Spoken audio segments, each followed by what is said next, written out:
what we are doing across the country in terms of planting towers. I thank you. Thank you. The Honorable Member for Kwacha. Thank you, Madam Speaker.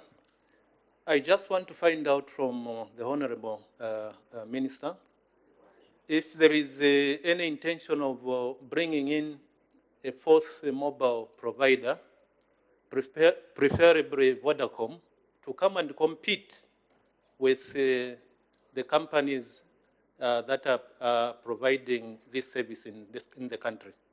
Because there is a lot of laxation where these companies that are providing this service, it's like they've relaxed. So if we can have a number of companies coming in to give best services, I think the Zambian people are going to have better services.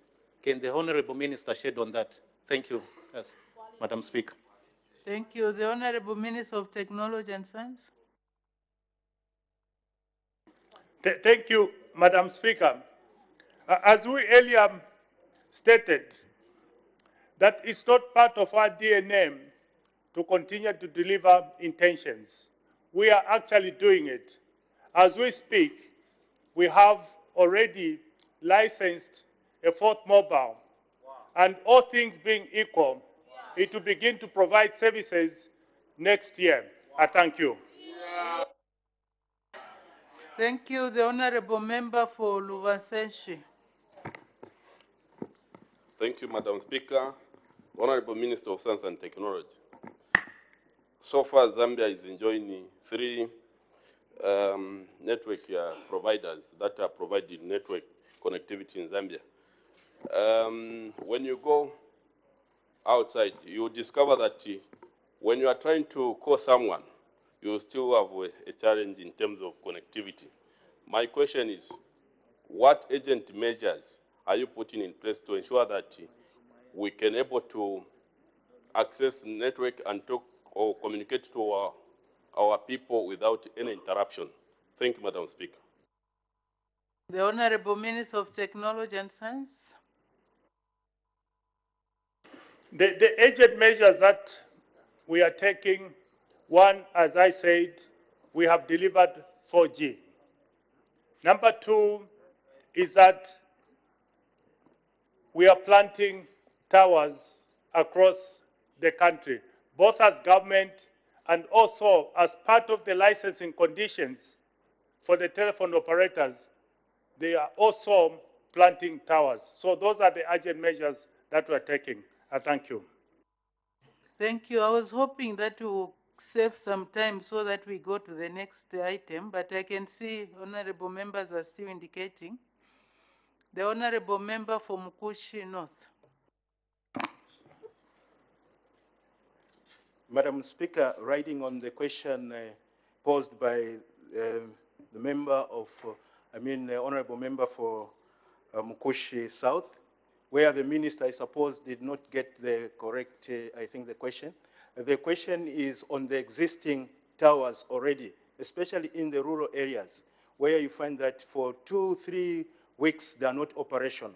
Now, the question was, how can the ZICTA or the powers that be get the information or reports the quicker way other than waiting for human report or personal reporting? Thank you. The Honorable Minister of Technology and Science. Thank you, Madam Speaker. Perhaps the Honorable Member did not get our response.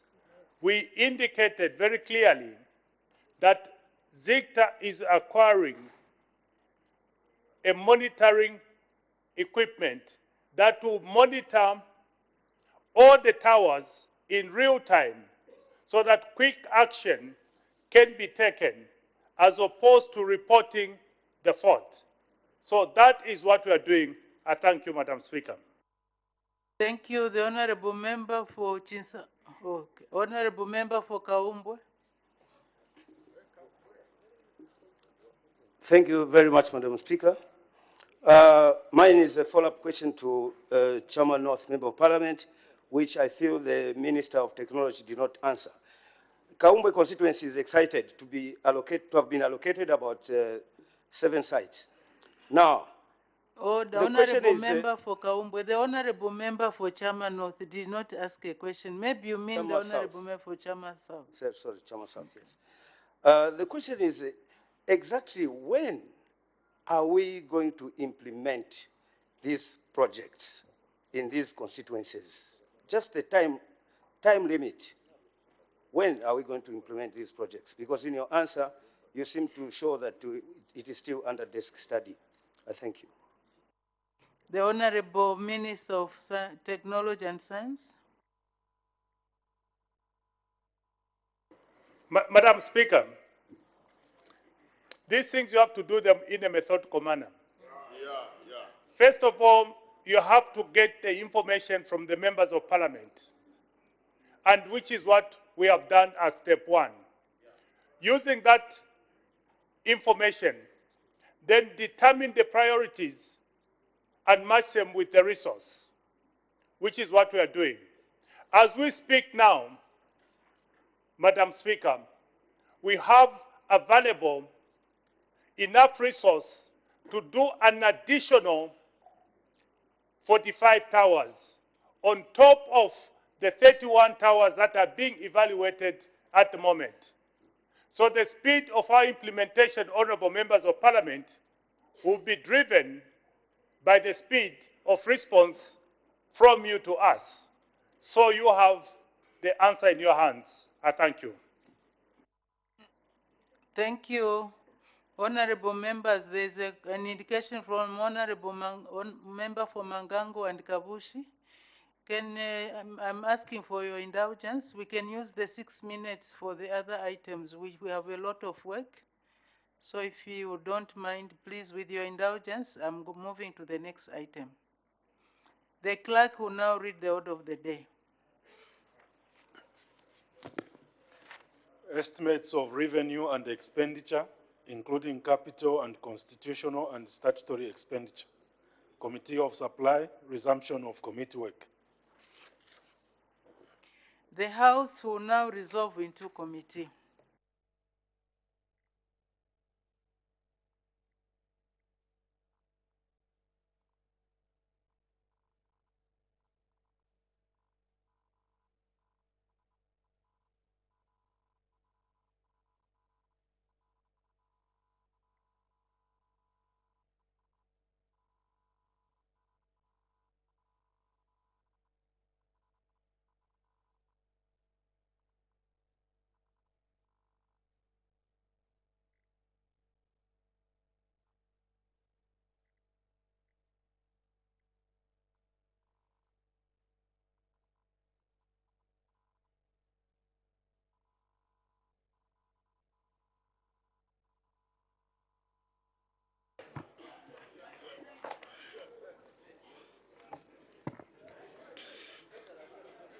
Order, order.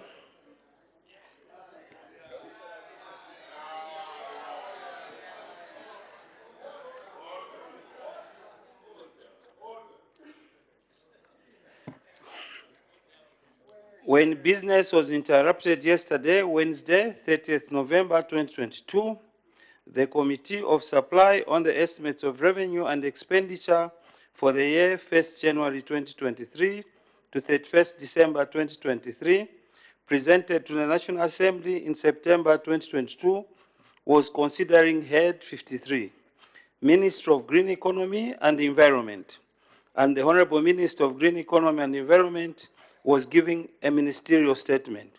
May the Honorable Minister continue. Chairperson, allow me now to present an overview of the 2023 budget for my ministry.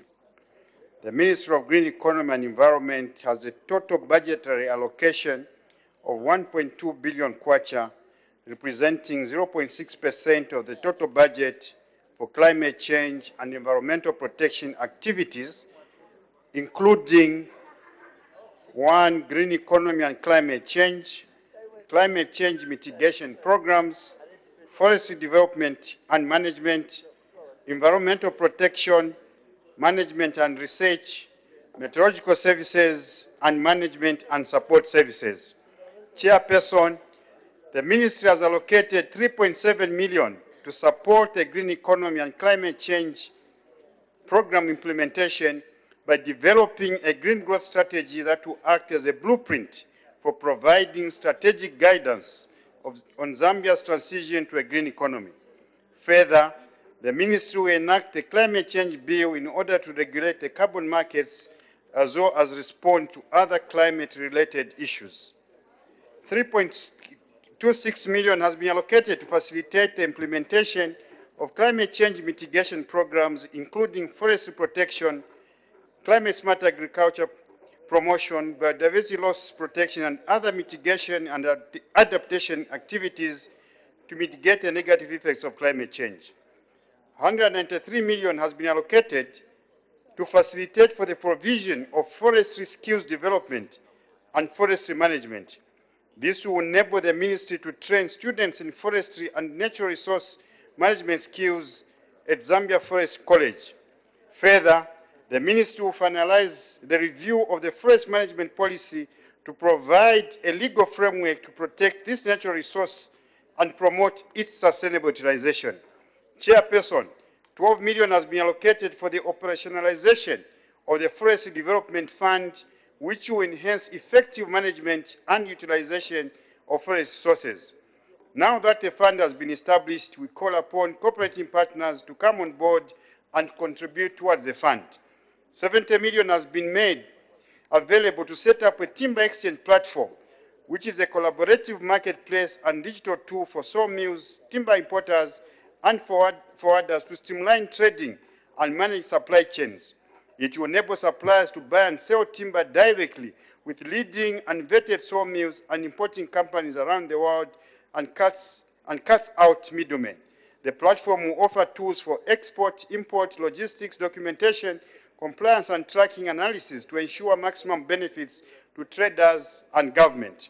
Chairperson, given the increased number of pollution cases across the country, 174 million has been allocated to conduct risk assessments, develop a conservation value maps, and conduct monitoring and evaluation to ensure strict compliance with laws and regulations. The funds will also facilitate the reduction of environmental health risks in critically polluted mining areas like Chingola, Kabwe, Kitwe, and Mfulira. With government aiming to increase copper production to 3 million tons per year in the next decade, pressure on pollution control will mount, and the country needs to be prepared to tackle this challenge. Chairperson, 8 million has been allocated to ensure safety in the development, use, and handling of gene modification, as well as monitor and regulate compliance.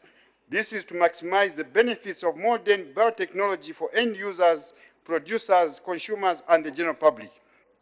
20 million has been allocated to support the provision of meteorological and weather stations program, which include the provision of weather observation infrastructure, focusing research, climatology, and advisory services. 160 meteorological stations will be maintained, and 10 observation weather stations will be equipped with computing facilities to enable timely and more accurate production of weather forecasts.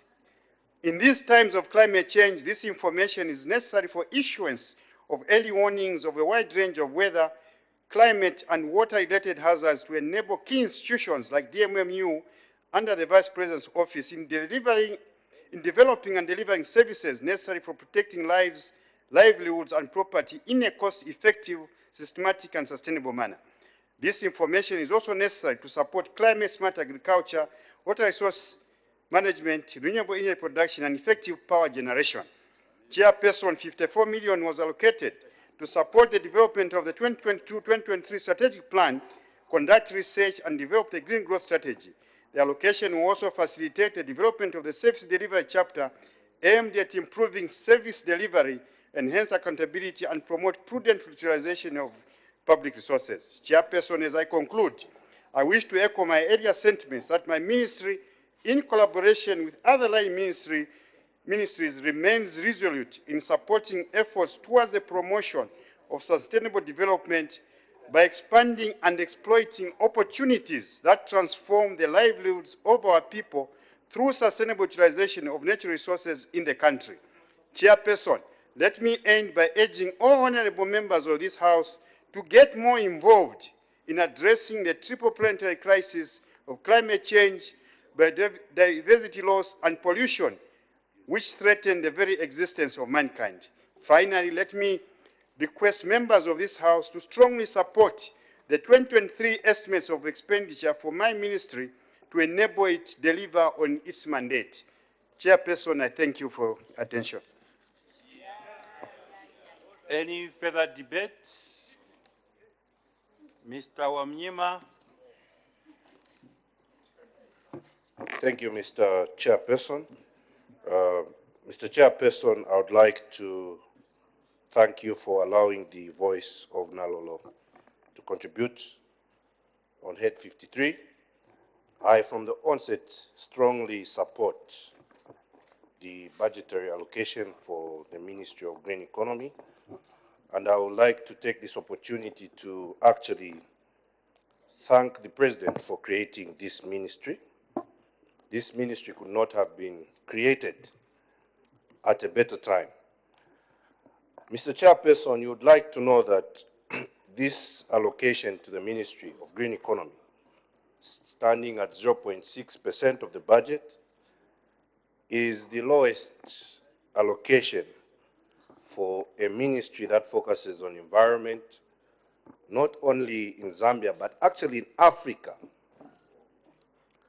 Looking at the ambitious target that this country has set through the Minister of Finance, that we wish to mine 3 million metric tons of copper, it is very important that this ambitious target of mining 3 million metric tons of copper is equally mitigated with climate strategies, because this will bring destruction to the environment. Therefore, in supporting your budget, Honorable Minister, through you, Mr. Chairperson, I would like to urge the Minister of Finance to consider doubling this allocation to this ministry. More so because Zambia now has begun to commit to various international treaties, and it is in this light that I have seen in this budget a particular target to introduce the climate bill, which will subsequently establish the Department of Climate Change and domesticate the UN framework on the Convention of Climate Change and Paris Agreement. Mr. Chairperson, the Ministry of Green Economy needs to be decentralized in terms of having an official at every district. Part of the destructive elements that affect climate change include deforestation, and the government has committed to end deforestation. And in this light, there is need for additional resources in this context to support institutional strengthening through having district officers who look at how they can work with the community on issues that deal with climate change. You agree with me, Mr. Chairperson, that the issue of climate change in this country is a new phenomenon. Therefore, this ministry, very, very important ministry, needs sufficient resources so that even when the climate bill is passed in this House, we also need additional resources to operationalize this bill. Further, Mr. Chairperson, I would like also to take this opportunity to inquire to the Minister what happens with resources collected for carbon tax. These resources were meant to strengthen institutions such as ZEMA and to foster good climate practices. We have not heard from previous governments on accountability of this money collected in form of carbon tax. Mr. Chairperson, in supporting this ministry, this allocation, I would also like to mention that part of the reason why we need to take this ministry seriously is that we have conflicting practices. Not too long ago, we had an issue in the South Wango National Park where there's proposed mining activities. And when you look at the critical aspect of the Ministry of Green Economy, Mr. Chairperson, it is very important that going forward, sufficient resources should be allocated. I wish to submit. Thank you very much. Mr. Mpundu. Thank you very much, the chairperson. I'm just wondering why the budget for this ministry has been reduced. What should be borne in our minds is that there is a critical relationship between the environment and development. All the resources that we are talking of in development are drawn from the environment. Henceforth, looking after the environment in a sustainable manner is critical. But I wonder why the budget is reduced. The chairperson, when I look at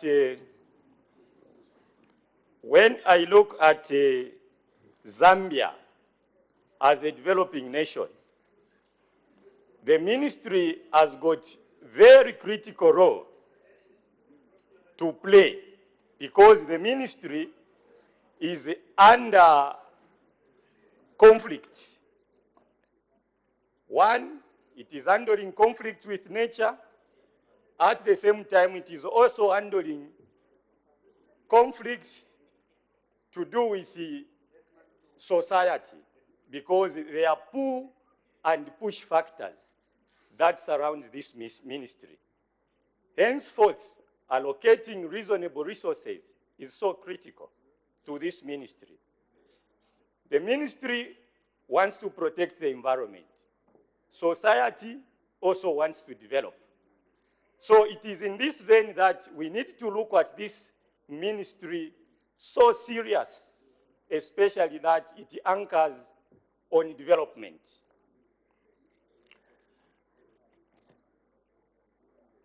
Honorable Minister, as much as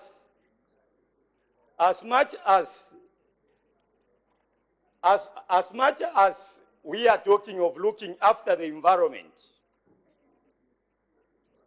yes, let's make sure that this environment is not polluted, but at the same time, we need to make sure that we have localized controls in terms of our environment. There is no way that we can put in laws that says stop burning charcoal. Meanwhile, that is the survival of that society. It is for this reason that the ministry needs to be carrying more critical, be analytical of what they are trying to implement. Yes, controls are required in order to have a sustainable environment. But at the same time, we need also to make sure that our people are not left in poverty because of the laws that we push. We are a developing nation. And being a developing nation, we need more from the environment. It is against this background that I want to say, as we do the treaties with our partners or stakeholders, especially globally, treaties and agreements let us be very cautious, especially as a ministry, because there are certain treaties that can derail our development, even certain agreements that we can sign to that can derail our development. It is for this reason that even certain laws that we want to domesticate pertaining to the environment, they need to be analyzed critically so that we don't derail our development process. Many are at times that globally, developed nations, for them to be called developed, they utilize the environment. And it is on record, they are the ones who have even polluted the environment heavily. But us, as a developing nation as Zambia, we haven't even reached a takeoff stage from a development perspective. We are still a traditional society, I may say it. Now, certain things that they throw on us, developed nations, can hinder our development process. That's why we ought to be very careful the way we tackle issues to the environment, especially at global level, because we end up locking ourselves. The chairperson, I would also want to say that because of the criticalness of this ministry, I'm happy that the minister has spoken of engaging experts. Currently, with these dynamics that have happened within the environment, we need experts who are able to analyze the situations. Otherwise, if we just take it the way it is, we will end up failing to develop. Let us make sure that we go a spade a spade. It's not a matter of saying because globally we have agreed to this treaty, let's domesticate it. No. Some of those things, they can end up making us colonized again through those treaties. So we need to be very, very cautious in the manner we handle matters, especially the minister and these technocrats. Because many are at times that we have been taken on board of certain things, nice conferences, nice meetings. So we need to be very, very cautious. And it is the reason why I'm proposing that those people you want to engage, they must be really experts who are able to analyze the situation pertaining to environment vis-à-vis development. It won't help us to tell people to say, stop burning charcoal. Meanwhile, in my constituency, certain areas, that is their economical survival. So we need to be looking at these things very seriously. I know my time is not with me, Madam Chairperson. All what I can say is that this ministry is very critical and we need to move forward and make sure that we understand that the environment and development, they are intertwined.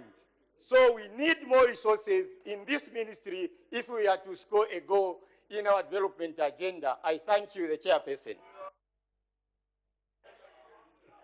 Mr. Mtinta. Thank you so much, Chairperson, for giving the people of Iteztezi an opportunity to debate this head. Mr. Chairperson, I want to mention that this head is a very serious head, a very serious ministry that every person has to support. Unfortunately, Mr. Chairperson, we still have people that believe that climate change is a hoax. And that is the reason why this parliament has established a caucus so that a lot of members of parliament would agree with the theories of climate change and support government intentions of fighting climate change. One thing I would mention, Chairperson, is that climate change, it has nothing to do with Zambia as a country. This is a global issue. Zambia is one of the countries that are least in contributing to climate change. The developing countries are the ones who are contributing to a larger extent to climate change. Therefore, climate change, it cannot be fought single-handedly.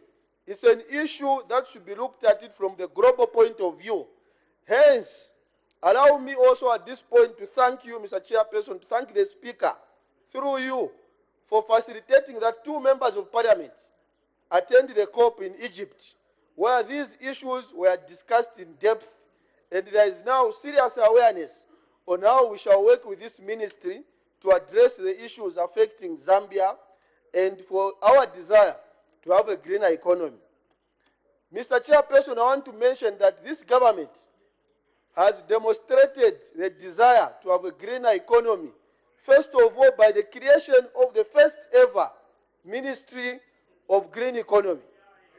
Secondly, Mr. Chairperson, for the first time in the 8th National Development Plan, we have a pillar that is looking at environmental sustainability. These are the kudos that should go to this government. It's a true demonstration that this government is championing a greener agenda, and that is where the whole world wants to go. Mr. Chairperson, allow me to share the few statistics that should demonstrate why this head is very important and we should all support it. Climate change does not only affect humanity in general. Climate change is an economical issue. Chairperson, I want to mention that about 0.4%, climate change affects approximately about 0.4% of the annual economic growth. This is a serious issue, Chairperson, that we need to look at it. Climate change, we should not look at it from the climate change in its sense. We should look at it from the economical point of view. Because if we say that 0.4% of the annual economic growth is as a result of climate change, this means we need to pay attention to this issue. About 13% of the Zambians are at risk of food security because of climate change effects. This is a serious matter, Mr. Chairperson. If we go to the energy sector, hydroelectrical energy is also at risk. We are likely to experience hydroelectrical shortages because we don't have rains. Right now, we could have had rains. We don't have rains, and the farmers are wondering when the rain season is going to commence. Some of the farmers even planted after seeing the few drops last week. They are not sure when the other rains will come, and this creates a threat to climate change. In the agriculture sector, Chairperson, you agree with me that 50% of Zambians depend on agriculture. The agriculture sector is at risk because of different challenges that comes, which also includes deforestation. And you are also aware that Zambia is now currently about 300,000 hectares annually goes as a result of deforestation. These challenges, when you put them together, Chairperson, you realize that climate change, we should look at it from different perspectives because it affects this country, and if it is not addressed, it can bring this country to a halt. As we support this head, Chairperson, the 0.06% that has been allocated to this head is a drop in an ocean. Last year we had the same amount. This year we're having the same amount. Climate change effects are advancing. We need to double the funding that goes to this sector. This is an issue, it's a matter of urgent public importance. If we don't address it, it is going to affect us today and in the future will be affected. Mr. Chairperson, I want to mention that one of the key areas where we want this money, this year's allocation to go, is on institutional support. ZEMA, for example, ZEMA has very little capacity to support environmental management. If you went to ZEMA today, you find perhaps there are less than 10 inspectors. How are they going to manage inspection across the country? Let's come to our own districts. Come to it as Chairperson. the forest department, it looks like it's a war zone. They are spaced in one room. The last time they had a vehicle to do monitoring of various forests, the last time they owned a vehicle as a ministry was in 1991, when Kaunda was almost departing.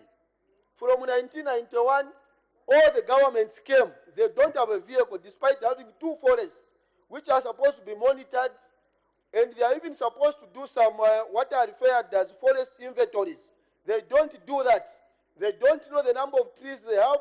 They can't conduct any campaigns in the community to discourage deforestation. So we strongly feel, with the political will that we are seeing from this government, with the hard-working minister that we are seeing now, we are going to see a total transformation in this ministry. Zambia at this point is part of the global society. We believe that climate change is real, it's not a hoax, and you are supposed to be integrated to the global community. We want capacity at the ministry to negotiate for a lot of treaties that are going to support this ministry. The Minister of Green Economy, during the COP, he was moving from one stand to the other, lobbying for resources for this country. And I've never seen a hard-working minister, apart from Honorable Livestock, who is looking at me there.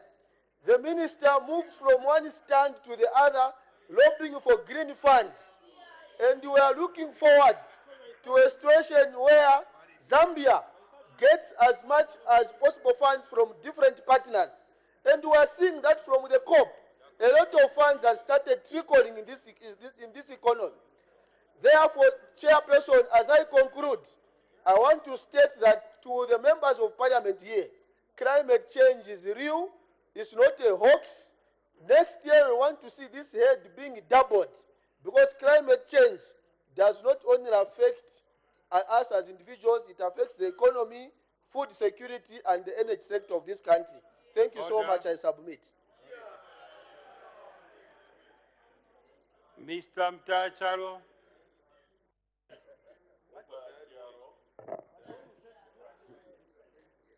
Thank you, Mr. Chairperson, for giving me this opportunity to debate this very, very important head, that is head 53.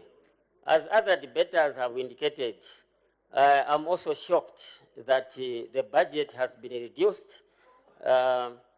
It has been reduced, and I feel that this ministry has got huge challenges which lie ahead.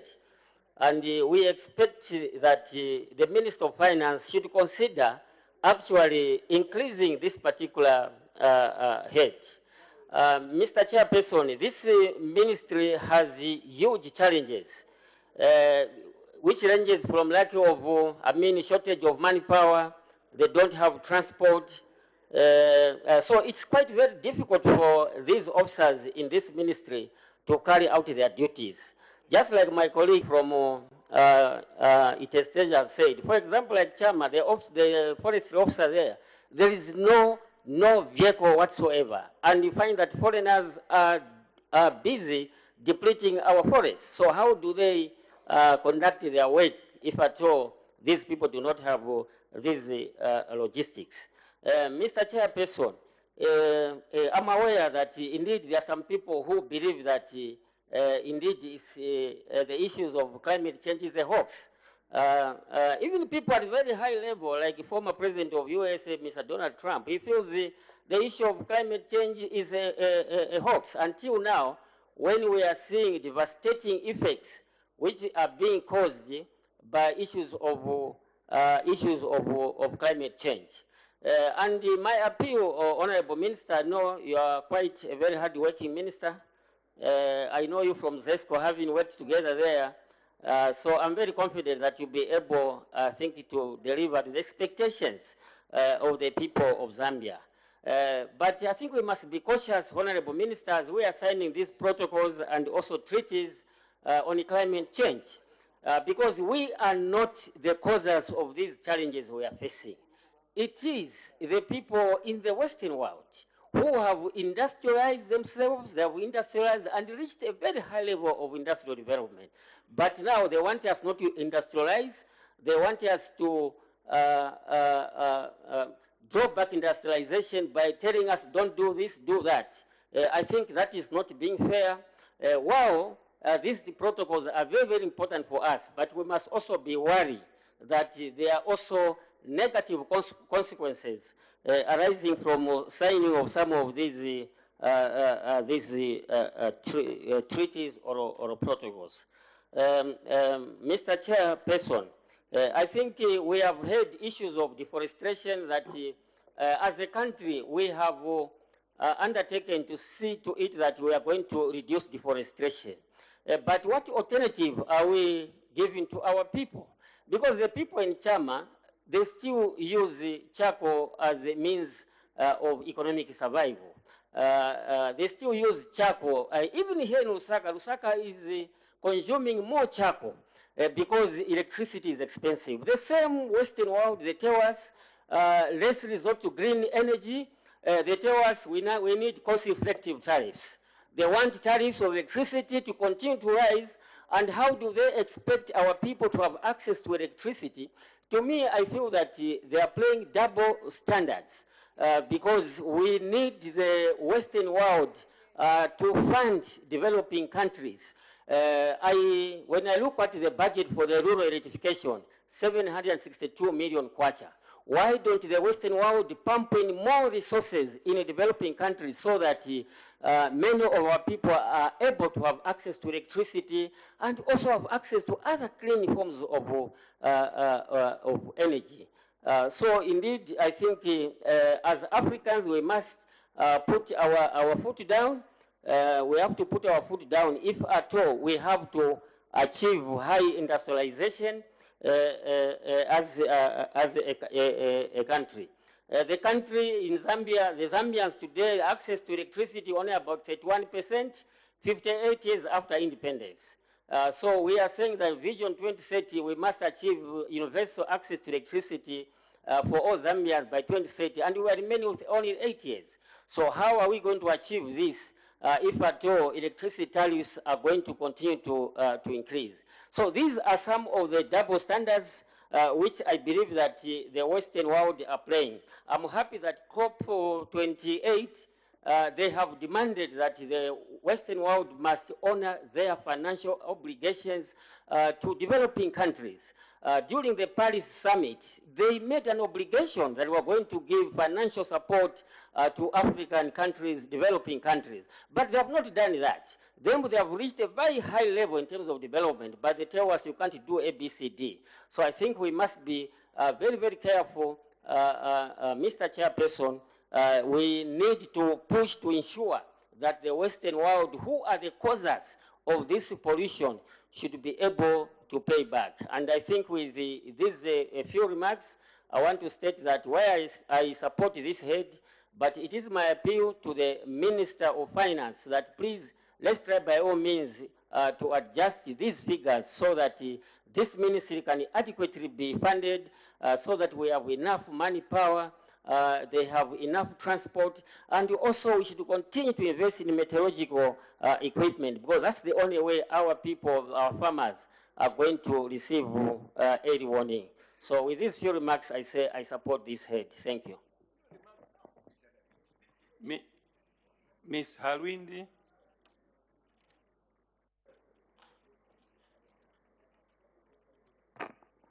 Thank you so much, Mr. Chair, for giving me this opportunity to add a voice on this head. Thank you so much, Minister, for the budget that you have presented.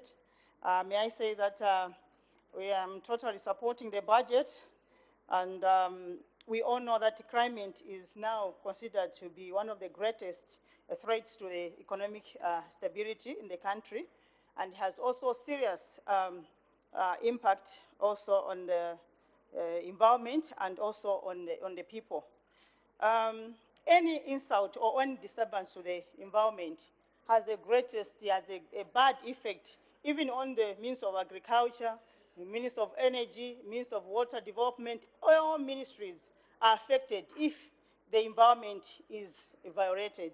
So it's very, very important that this ministry works well and works hard to make sure that our environment is protected. You can also mention on the issue of floods and the droughts that we experience also has a threat on food security in the country. Therefore, may I mention that, Minister, you need to make sure that you invest so much in research development in your ministry so that we should be able to know how much land has been deforested. It is from this, when we know at how much land has been affected, that's when you know even how to come up with interventions to protect our environment and the land. I want also to mention that I'm happy that you are coming up with a climate change bill that will regulate the carbon tax market. This time, the carbon market is mainly looking at huge land, but if you can redesign in your bill so that you can even consider for people who have got small pieces of land, it will mean many Zambians are going to participate. It will make sure that they conserve the environment and also get little tokens from that. We need to make sure that every Zambian participates in the issues to do with conserving our environment and our forests. I want also to make mention that land regeneration is a very important program that we need to make sure that also as your ministry participates. We already know we have got a lot of land that has been disturbed in terms of deforestation, but now as a country we need to make sure that we involve every Zambian to make sure that where there was land that has been deforested, when there's now trees are shooting up, we should protect and make sure that we engage them, not to disturb those trees that are growing up again. So we need to take much interest on land regeneration. May I also mention that we also need to make sure that we help our people. We support our people who have got new technology in doing businesses like manufacturing charcoal. We have got a lot of young people who have got new methods of how they can manufacture charcoal without cutting trees, especially from leaves, from maize cobs. So as a ministry, we have to take keen interest, of course, in collaboration with other ministries like SMEs, to make sure that we support these people. And we take a robust program of making sure that we teach others so that we avoid people cutting trees. That is also very, very important to do that. I want also to mention that, Minister, even issues to do with protecting our water. We have seen that many rivers now, they have dried up. For example, we had a meeting where we have got our good river, Magoe River, that we have seen that it has dried up. It's because of the disturbances, the cutting of trees, even from the water sources, that need to be curtailed by a way of even engaging people, the locals, to make sure that they protect our rivers. And also it can be incorporated also in the climate change bill, so that people who are interested to make sure that our rivers are protected can also be catered. And this is going to make sure that our rivers are protected and are helped. Thank you so much. The final thing that I want to mention is that issues to do with climate change are feminist in nature. If there is a drought, if there's no water, it is a woman who's going to suffer to go and fetch for water. If it's a woman who is going to suffer because there won't be plenty of food in the home. If the roads are damaged because of floods, it's a woman who's going to suffer when going for maybe maternity cases to the hospital. So I want to make sure that as you are planning issues to do with climate change and maybe teaching people and educating people, make sure that you engage women so that they will be able to help in issues to do with climate change. Having said that, Mr. Chair, thank you so much. Mr. Zulu. Mr. Zulu Nyimba.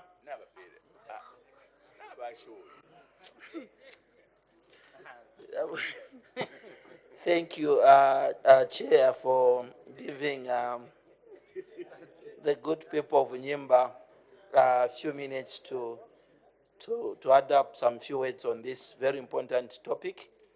First and foremost, I'm very much disappointed for reducing the budget from 815 17 million to 774 million.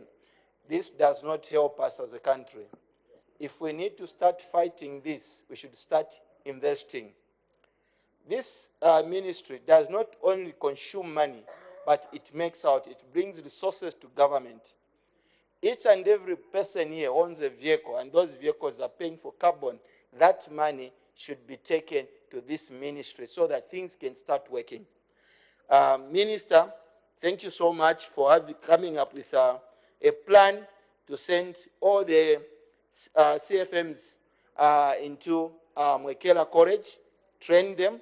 This is going to help us, because this community forest management, if we don't train them, very little information they have, it will be dangerous. So if we are going to train them, thank you, that is excellent. But you need to look for money, because your target is 50 for community forest management. We need to train them. This is important. I appreciate you want to increase the numbers, and hope we can do more on this one. Then the other thing, Minister, I'm also a bit disappointed because we do not have the money for the forest protection money. If I look at it, I think it's not adding up and it's not helping us. We need to increase on this money. I agree with the immediate past speaker. If we look at our rivers today, our rivers are drying up. When we are growing up, some of us who grew up in the villages find that along the rivers there were trees, and those trees are cut down. And what we need to start doing now is to start planting those trees. And the minister, you know, it's very difficult to go and teach somebody in the village that let's start planting trees, because this is the thing which needs to take a ministry or a minister or some influential person to go and talk to the people. We are losing rivers today. These are the things we should start be protecting. We are losing forest today, and we are not planting trees. Minister, I know it's very difficult for people to appreciate the importance of having trees. If you go to Southern Province today, if you go to part of Eastern Province, especially the middle of Eastern Province between Sinda and Chipata, there are no forests. Trees are done because people used these trees for agriculture. And agriculture is destroying forests because we are not teaching people how to cultivate in a green, environment-friendly agriculture system. And we are not helping our people, and this is really killing us. Yes, few people today, we know that the industrialized countries, especially Europe and America, they are the main culprit of this problem we are facing today. And it's by all, I'm happy you attended the COP27, and if these people can fulfill their mandate to invest in the countries that they have destroyed, because if you look up there, everything up there, horizon area is disturbed, is destroyed by the Germans, the British, French, and these are the people who are not even they're taking care of environment. Next time you meet the minister, see to it that you give them a good beating by telling them you're destroying the world and you're not investing more in this world. For me, Minister, I'm looking at the Forest Development Fund. Sure, Minister, we can do better. At 12 million kwacha, this is not speaking to me. Because if I check out there how many forests have been destroyed, then we are saying we are going to develop back this with 12 million kwacha. This is a joke. We need to do better. And this should also go to the Ministry of Finance. If you are looking at money, if you are projecting that UPND is going to be in government for 30 years, some person from there was projecting for 50 years, you need to invest in this. This is money. This is a money spinner. Let's start planting. Let's encourage people to start planting eucalyptus trees. Plant, what's this? No, not Mukura free. Don't disturb. Pine trees. Because from this, today we are fighting for what? Every person is building. And people are using now, because the Chere forest, all those forests Kaunda left are gone. Now what has happened now, people have started going into our indigenous trees, producing timber for us to see to it that we build and we support our construction business. This is the money we're going to spend in our construction business. Today, ZESCO, they are importing poles from Zimbabwe. We, at a certain point, were even importing poles from Tanzania. These are the things we should be investing in as a country. Because when we invest now, surely, after a few years from now, there is even some of them which are GMO. By 15 years from now, they'll be ready for use. Minister, Green Energy, my plea to you is that the forest departments, which now are under your management, are not doing any better. The money which is allocated for high assets is not helping us. We need to invest in this department. By the time we are going to say now, let's invest, that will be too late. Because now the money we are giving them is too late. You know, prevention is better than cure. We need to start now. And if we are going to be stingy today to invest in forest, if you are going to be stingy today investing in these things, I think we are not helping ourselves as a country. We are just killing ourselves. It's my plea that let's start investing in this, that we protect our forest.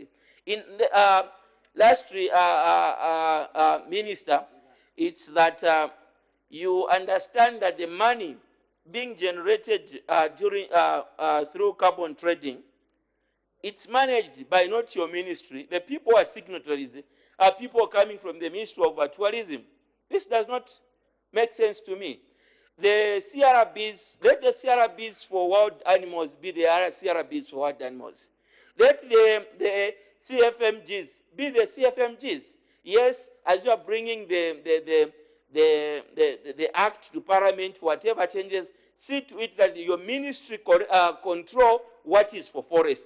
Tourism also control theirs, which is for wild animals. That is, we are going to correct this money. The abuse of this money is too much. And we need surely your protection. We need to come up with a very, very good act to see to it that the money for the community is protected. Thank you, Chair. Yeah. Thank you, Mr. Zulu. I want to appeal to the House that I know how passionate the House is. You all want to debate, but we are running out of time.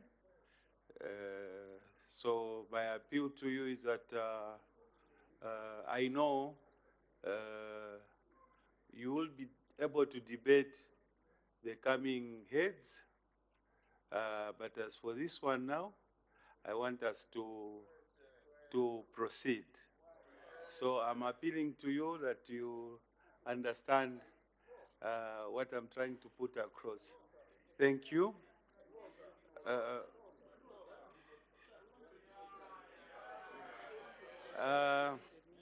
May the Honorable Minister of Green Economy and Environment wind up debate.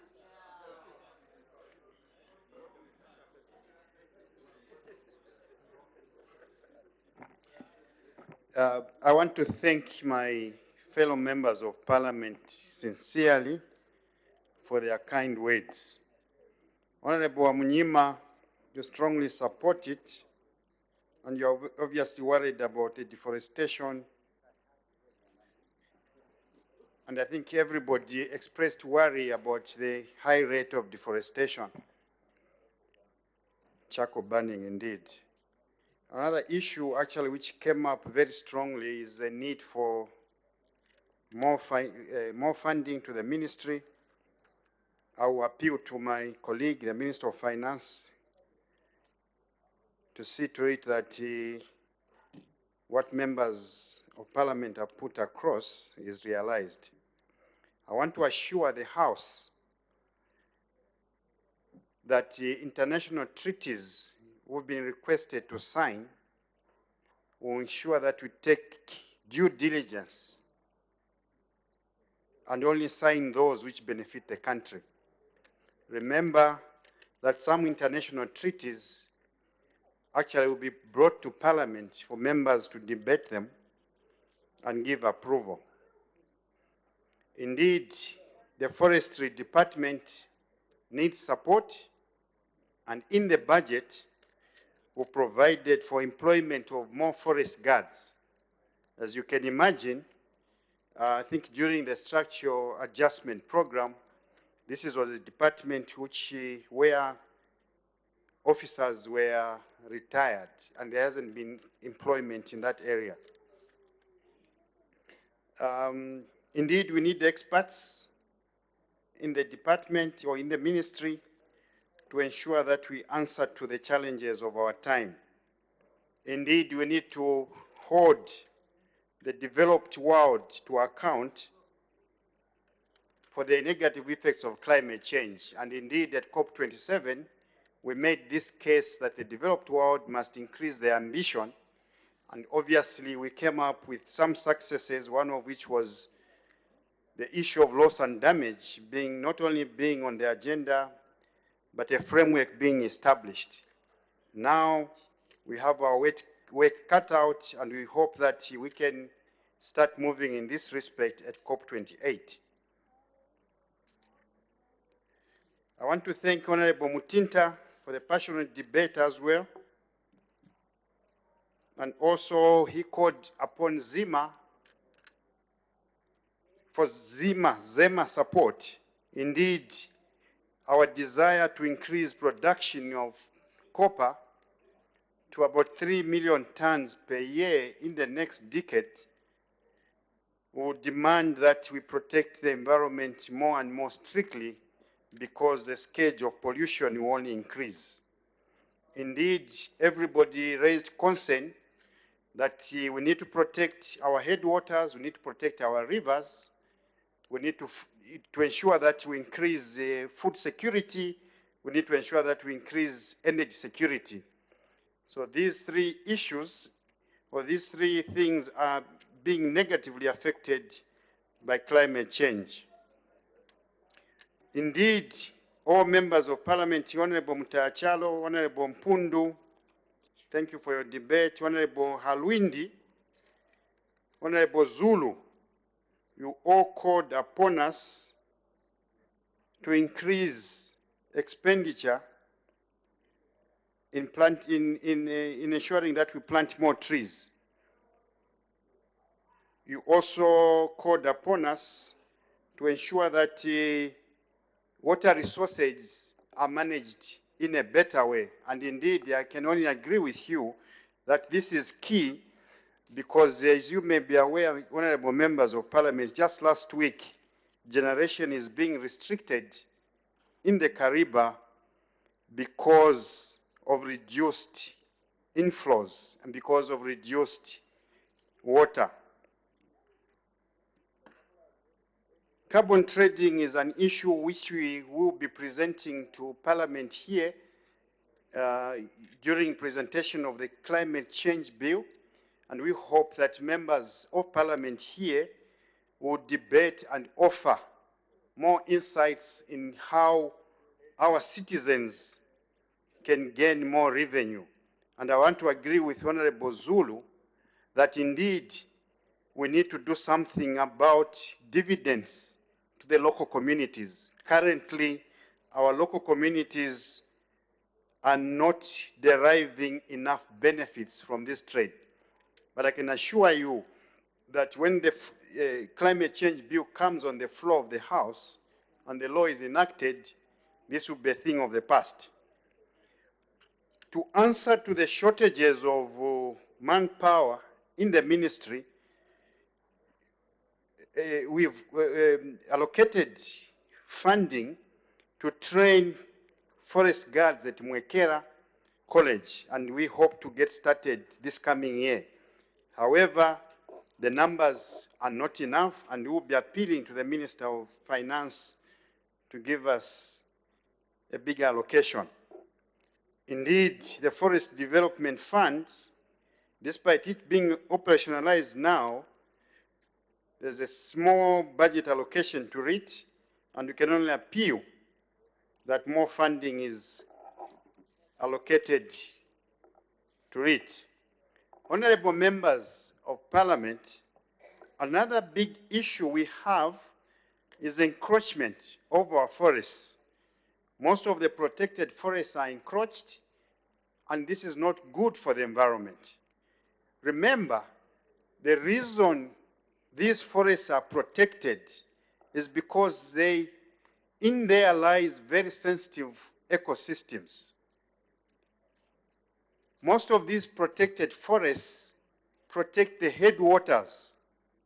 Destroying these forests is basically increasing your water insecurity. I also want to appeal to councils through this House that expansion of cities by way of getting land from forests affects the environment very, very negatively.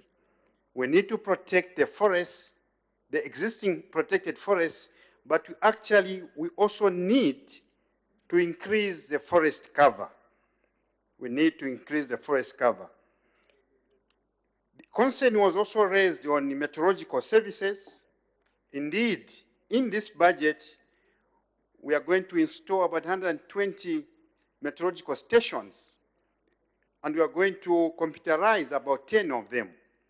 This is important because in the advent of this scourge, of these negative effects of climate change, disaster risk assessments, disaster risk, protecting our people against disasters, and in particular flooding, will be key. This is information which is critical for the DMMU under the Vice President's office to ensure that various mechanisms are put in place to protect our people from the floods, to protect our people from diseases, because floods come with diseases. Meteorological services are also key in ensuring that we increase productivity in the agriculture sector, because now we are promoting climate-smart agriculture. This is key. Indeed, climate change, the drying up in certain areas are leading to migrations of people. Negative effects of climate change basically are issues of climate justice. I call upon all members of parliament here to speak with one voice. I've not heard a lot of members of parliament offering alternative solutions to deforestation, to charcoal burning, but rather we've stated that there are no alternatives. I want to tell you that there are. In the country currently, there are chiefdoms which have banned charcoal burning, and they promoted agriculture.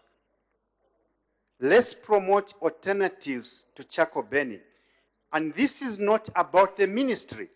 This is about the very livelihoods of ourselves. Let's speak with one voice. It's not a political issue. Let's not be shy about it. Let's hold the bull by its horns. I can only ask for your support. And I thank you for urging the finance minister to put more resources, because indeed we need more resources in the Ministry of Green Economy and Environment. Distinguished members of parliament, I thank you for your contributions. Thank you. Head 53, Ministry of Green Economy and Environment, head total 774,748,986 kwacha. Any debate? Any objection?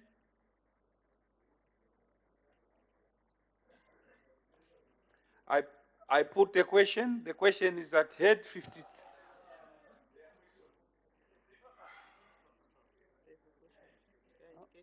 They're indicating?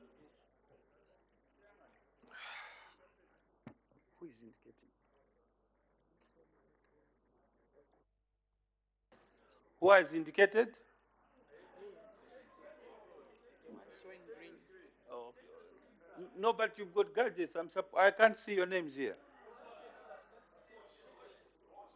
Bosch.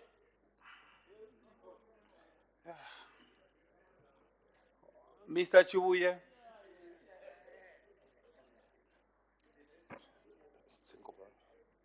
Thank you very much, Mr. Chairperson. At least today I applied good Russian. You've seen me.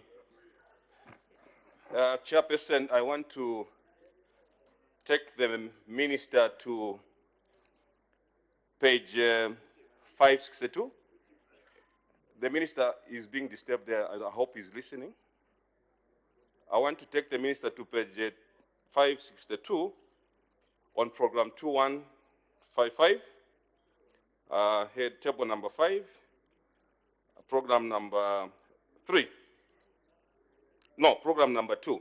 Honorable Ministers, there has been a very big reduction in the allocation from last year's, which was 296,908,727, and we are going to 179,925,884. Why this big reduction, especially that we are facing these challenges in terms of forest management? Thank you, Mr. Chairperson.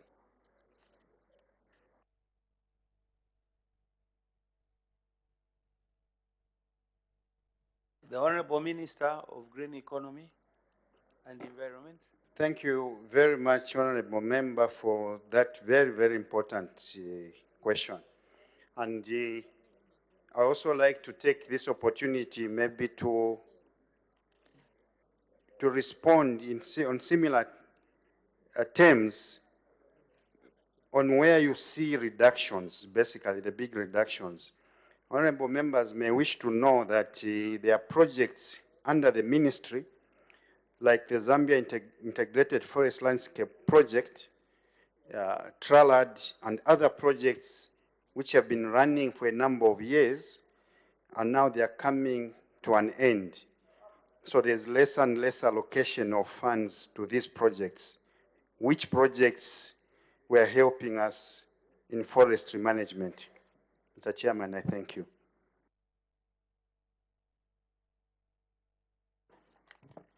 Ms. Katuta.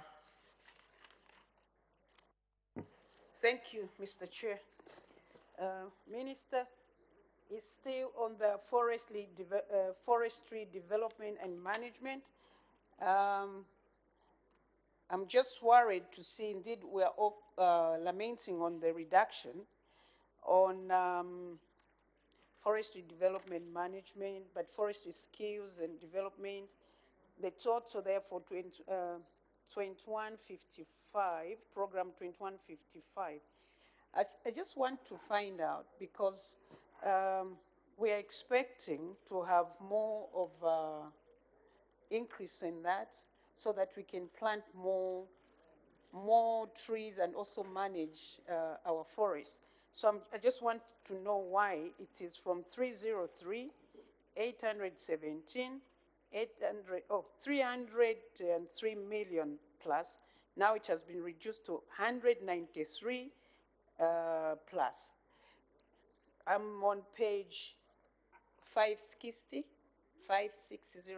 Honorable Minister.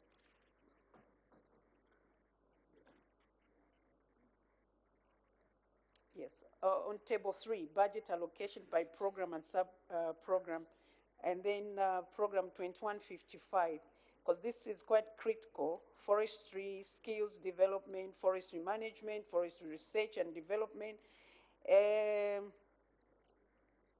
Now, when we look at the subtotal there, from 303 million to 193 million, I think it's quite worrisome. Maybe if you can just explain as to why, because we need to improve, actually, but it's like it's being done the other way around. I thank you, Honorable. The Honorable Minister of Green Economy and Environment. Thank you very much for that very important question from Honorable Katuta.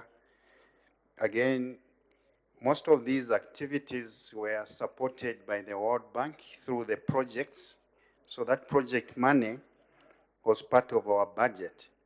And now that these projects are coming to an end, we need to utilize our own resources to support them.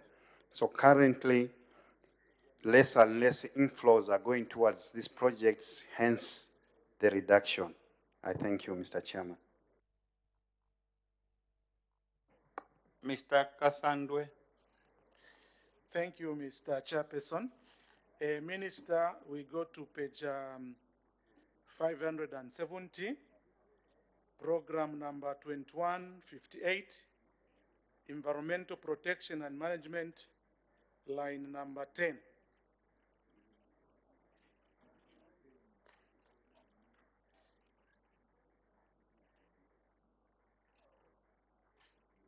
I'm waiting for the minister to get to page 570.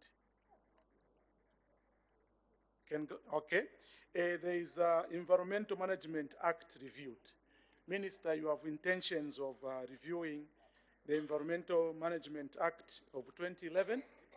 And then I just want to find out if you also have intentions of reviewing the Forest Act of 2015, because these acts need to be harmonized.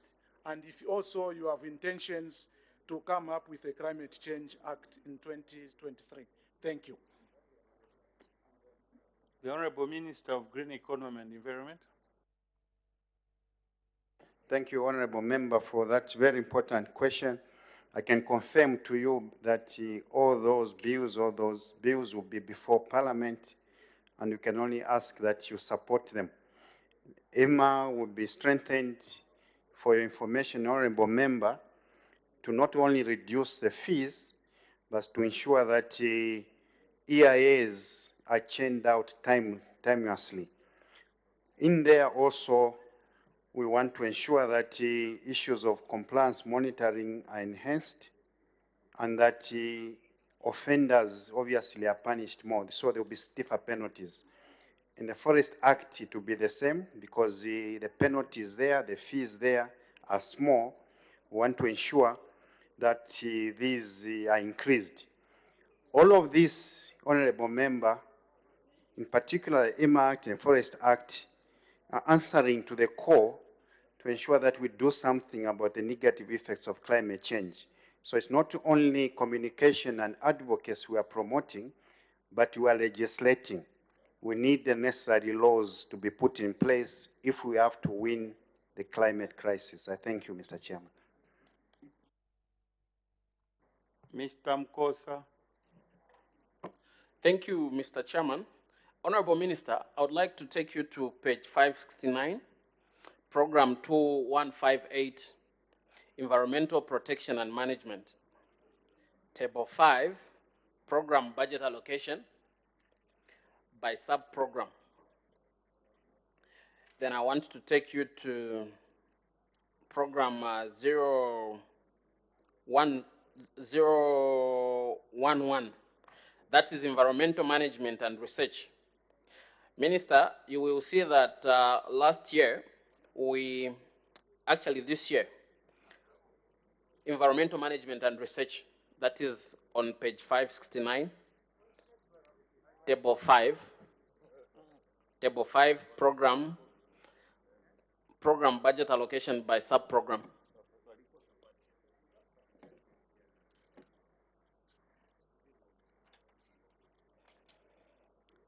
Program 2158, Environmental Protection and Management. You found it? Okay. So when you look at the estimates for environmental management and research, you will see that there is a reduction from 80,105,586 that was budgeted for this year to 56,445,852, which we have provided as an estimate for next year, 2023. Minister, would you kindly shed more light as to the reason why we have reduced this budget for environmental management and research? Thank you, Mr. Chairman. The Honorable Minister of Green Economy and Environment. Thank you very much, Honorable Member. Thank you, Chair. Again, it's the same reason here. Most of the environmental management and research was being undertaken under the Lake Tanganyika Development Project, a World Bank supported project, which is coming to an end, and hence the reduced inflows. So that reduction will need to be supported by our own local resources. I thank you, Mr. Chairman. Mr. Katambo. Thank you, Mr. Chairman. Page 566, program 2157, item 001. You are there, Honorable Minister. And page 566, same program 2157, item 001. And page 559, we're talking about meteorological and weather services and weather observation and infrastructure. Are you there, Honorable Minister? So if you go to page 566 and page 560, it's talking about weather observation and infrastructure. If you go to page 559, program 2157, it's the same program. It's weather observation and meteorological weather services. There's a reduction from 2 million to 900,000, kwacha reduction. And then on program 2157, page 559, there's only an increment of 5 million. So my issues are that, Honorable Minister, we all need to be informed on projected weather patterns. There are issues to do with information dissemination, on early warning systems, and other issues, especially our farmers. And then, Honorable Minister, you talked of 10 weather observation stations. These are issues to deal with weather forecast. And yet, there's need to procure. You remember in your earlier statement some time back, you talked about procurement or purchase of spare parts for these meteorological spare parts for these weather stations, for these equipments in these weather stations, because they become 40 as time passes on. So you've only allocated 5 million. There's a reduction from 2 million to 900,000. I need your clarification, Honorable Minister. The Honorable Minister of Green Economy and Environment. Thank you very much for that technical question. You are becoming an engineer, Honorable Member of Parliament. Indeed, the most critical thing about meteorological data is the observation data itself, the instruments you have, because basically it's the instrument, then data collection, then data dissemination. And obviously on data collection, we need to repair most of this equipment. Most of this equipment is old.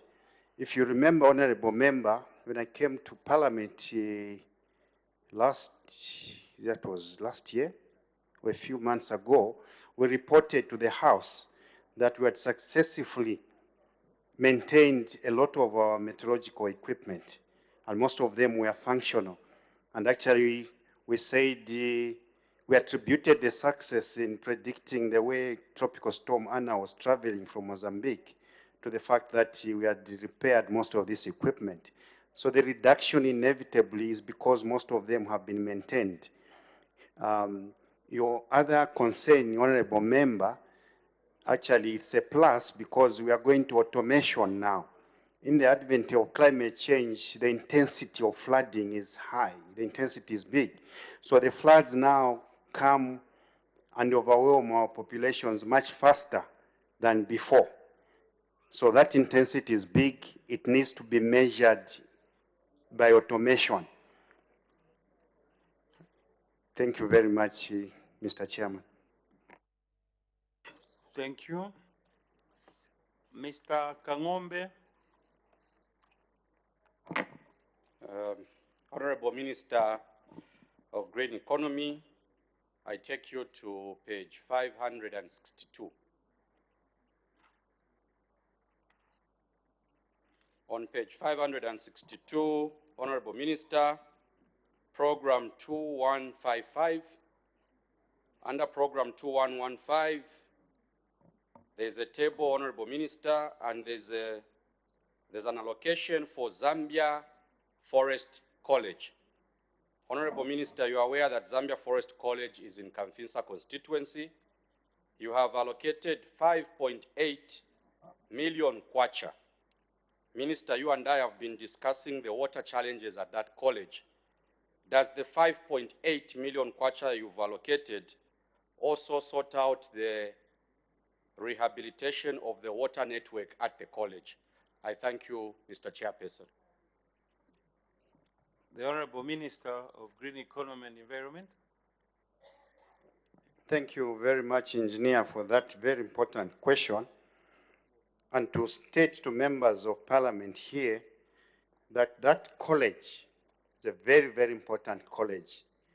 And that college also caters for the research unit, which is within Kitwe. In that college is one of our protected forests, the forest we use for various research. And we can only ask for the Member of Parliament to help us with the encroachment of that forest, because most of his voters have encroached that forest, and we kindly ask that he help us move them. Honorable Member,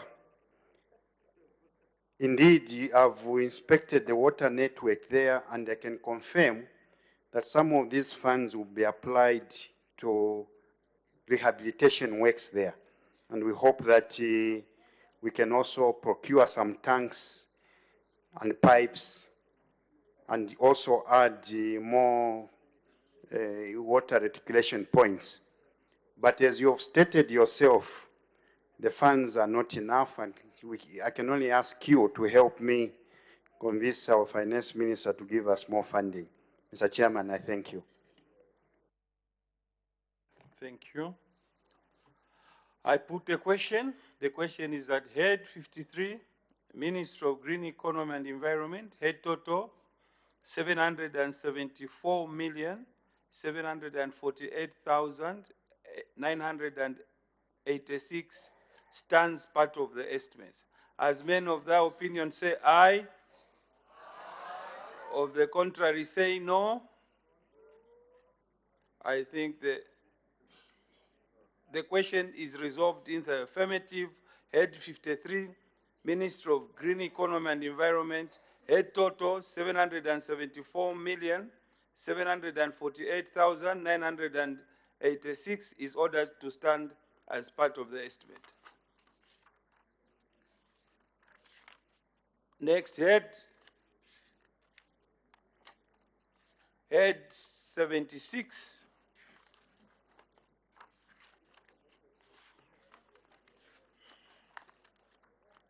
Head 76, Ministry of Youth, Sports and Arts, General Policy Debate. The Honorable Minister.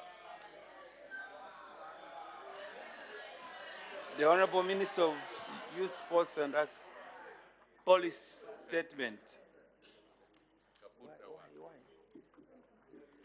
I want to thank you, Honorable Chairperson, for according me this opportunity to present to this August House the Ministerial Budget Policy Statement in support of the 2023 budget estimates on revenue and expenditure for the Ministry of Youth, Sport and Arts. Honorable Chair, I will be failing in my duties if I don't congratulate our under-17 women football team, which is in Malawi, which has beaten Botswana by 5-0. And also congratulate the basketballers as well, who have beaten the host Malawi in the African Union Sports Council Regional 5 games. I would like to mention at this point that 2022 has been a much better year compared to the previous year because of the decline in the prevalence of the COVID-19 pandemic, making it easier for the ministry to implement its planned programs and activities. Honorable Chairperson, the ministerial mandate is to formulate, coordinate, implement, and monitor youth, sport and arts programs in accordance with the Government Gazette Notice number 1123 of 2021. Therefore, Honorable Chairperson, in the 2022 budget cycle, my ministry continued to implement youth sport and arts, empowerment and development programs, provision of youth skills training, and development of strategic documents to facilitate smooth implementation of programs under my ministry. Chairperson, as you are aware, the arts portfolio function is new to my ministry, and for the year 2022, the ministry's focus was on the aligning and operationalization of the Department of Arts in order to foster development of the arts sector.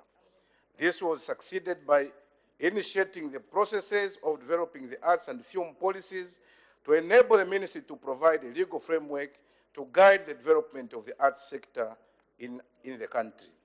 Honorable Chairperson, you may wish to note that the country is developing the arts policy for the first time in the history of this country. Progress made on the 2022 program implementation. Honorable Chairperson, during the year under review, my ministry focused on implementing programs under youth development, sport development and management, arts development and management and support services. To actualize the implementation of these programs, my ministry had an approved budget of under 19,392,178 kwacha.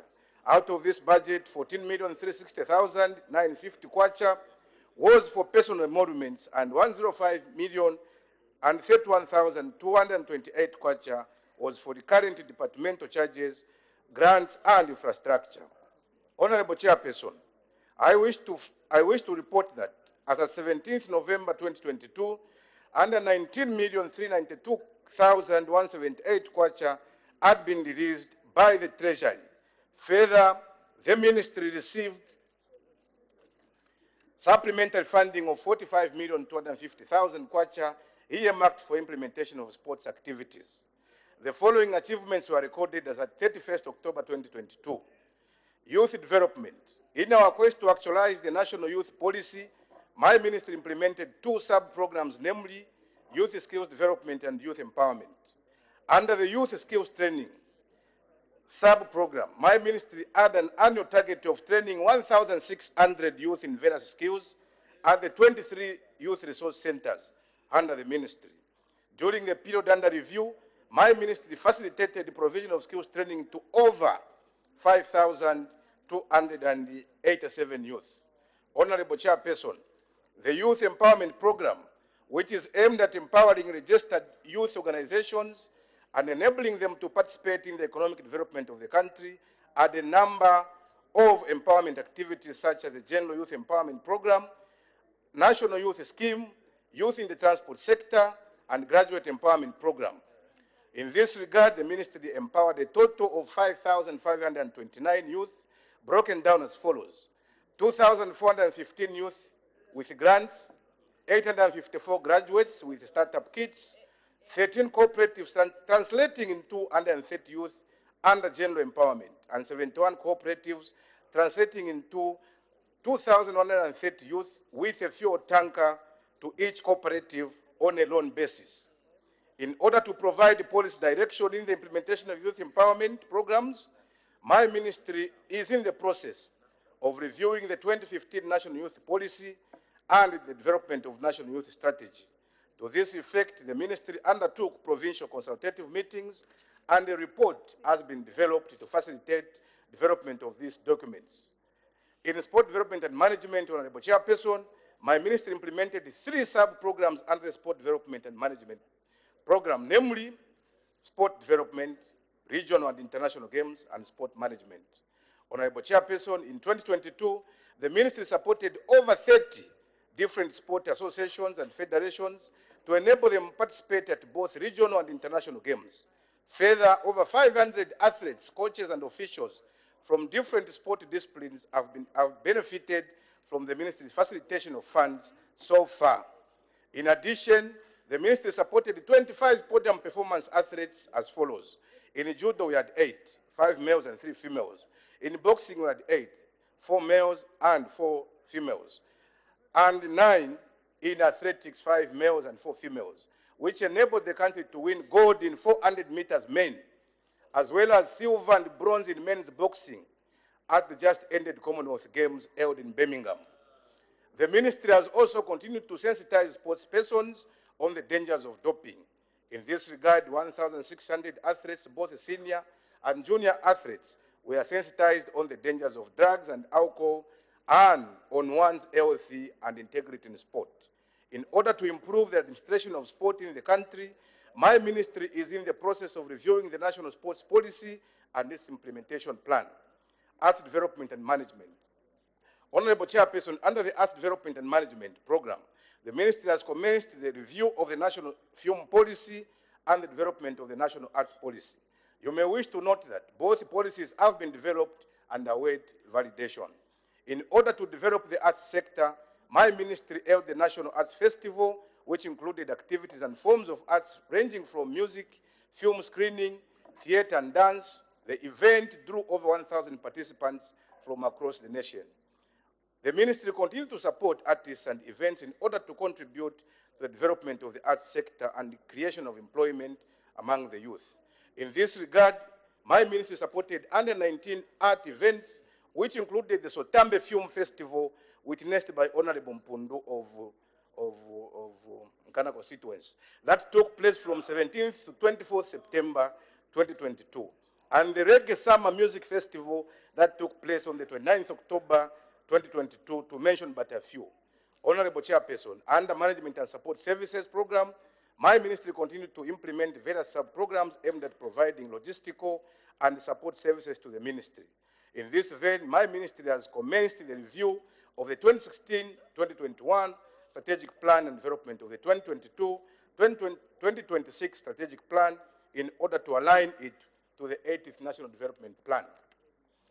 Let me now turn to the 2023 budget estimates. My ministry has a proposed budget ceiling of 269,471,790 kwacha, an increase compared to 119,392,178 kwacha appropriated by Parliament in 2022. This allocation represents a 56% increase from the 2022 budget allocation for the ministry.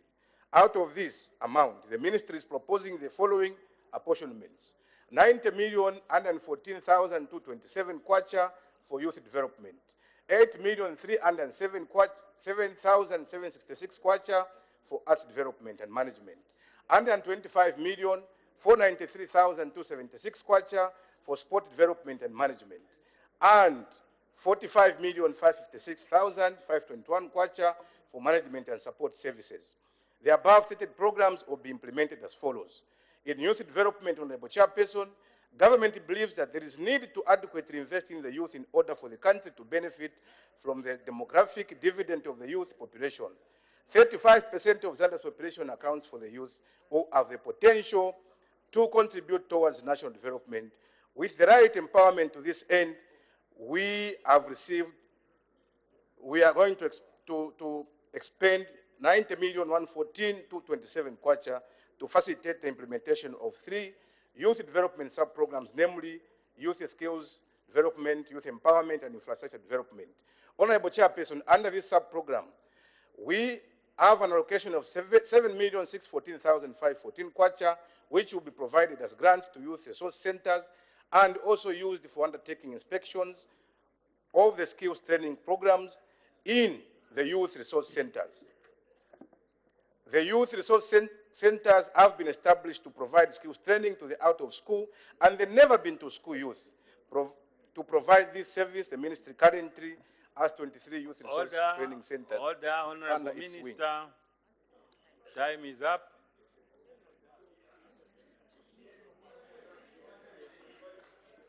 Maybe we give you 2 minutes bonus time. Thank you.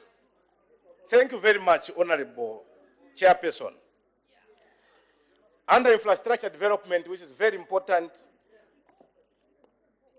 the ministry proposes an allocation of 50 million for various inspection and construction activities under the youth resource centers around the country. The ministry has prioritized the completion of Chiota, Kwirimuna, and the Kafiwa resource centers. The completion of the youth skills training centers will increase access to vocational skills training and development of life skills for the youth. Honorable Chairperson, sport development contributes to physical and mental fitness. poverty and vulnerability reduction. To this end, we have allocated 125,493,276 kwacha for the implementation of 3 main sub-programs, namely sport development, sport management, and regional and international games. Honorable Chairperson, under sport development and sub-program, the ministry is allocated 39,968,961, out of which a total of 6,932,141 kwacha is proposed to facilitate the provision of grants to various sport grant-aided institutions for the development of sport in the country. The remaining funds will be spent on activities that promote the participation of vulnerable groups in sports, such as girls, women, and persons with disabilities, as well as purchasing of sports equipment, which everyone wants. In conclusion, I wish to state that my ministry has achieved a great deal due to collaboration with other institutions. As such, we will continue to work with line ministries, local and international organizations, and the private sector in order to promote and effectively implement youth, sport, and arts development programs. I therefore urge you, honorable members of parliament, to support the 2023 estimates of expenditure for the Ministry of Youth, Sport, and Arts to ensure successful and sustainable implementation of youth, sport, and arts programs in the country. And also, since you need equipment, I thank you, Honorable Chairperson. Thank you.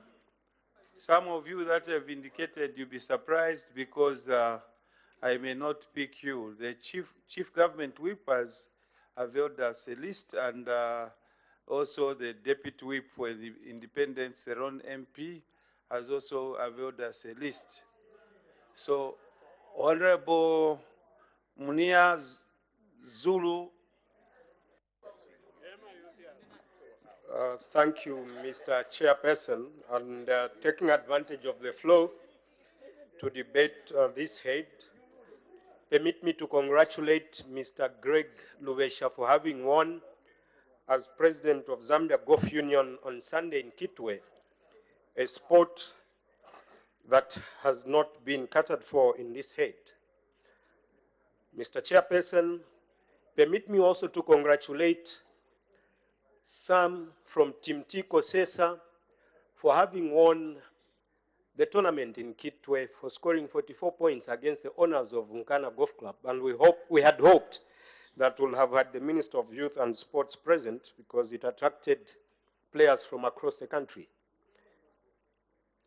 Mr. Chairperson, through you, to support this head, I think we've not paid particular attention to the swimmers. Recently, we saw swimmers failing to attend tournaments. This is a ministry that has invested heavily in football. And Mr. Chairperson, you take judicial notice that at the current World Cup, Zambia is not represented. We have failed football at continental level in Africa, and we continue allocating serious amounts of money to this particular ministry. Now, Mr. Chairperson, you realize that this ministry is also involved with empowerment. We've been singing this song of empowerment from the previous government. Current government is still giving out the same tracts, and the criteria that is being used to empower the youths has remained the same. One tends to wonder why we are, if you look at from last year, we allocated 37 million. Sports development and management increased allocation from 37,192,062 kwacha. This time we've increased it to 125,493,276. The increment is quite enormous. And we hope this time around, this increment is not only going to favor football. We hope to see the sports disciplines, be it karate, be it boxing, be it mixed martial arts, supported by this particular head. We've gone to say to the sub-program on sports development, you've increased from 11,677,747 to 39 million. Again, huge sums of money have been allocated. We hope going forward, Mr. Chairperson, we will not have a situation where our sportsmen and women are not supported to go and attend the games outside this country and outside the continent. We are even better off allocating part of this money to green economy so that pupils can learn about the depletion of the ozone layer, unlike taking the money where we hire a plane that develops a fault and fails to bring the players from wherever they are. At the end of it all, it's again the government paying double the amount. Yet here we are allocating funds that are not being applied for the intended purpose. So with these few remarks, to give advantage to other members that will debate, I support this ahead, but hopefully we will not see the mistakes of the past 1 year reoccur. I thank you, Mr. Chairperson. Thank you so much, Mr. Zulu. You've observed time. Madam Saboye, Ms. Saboye? Sabao.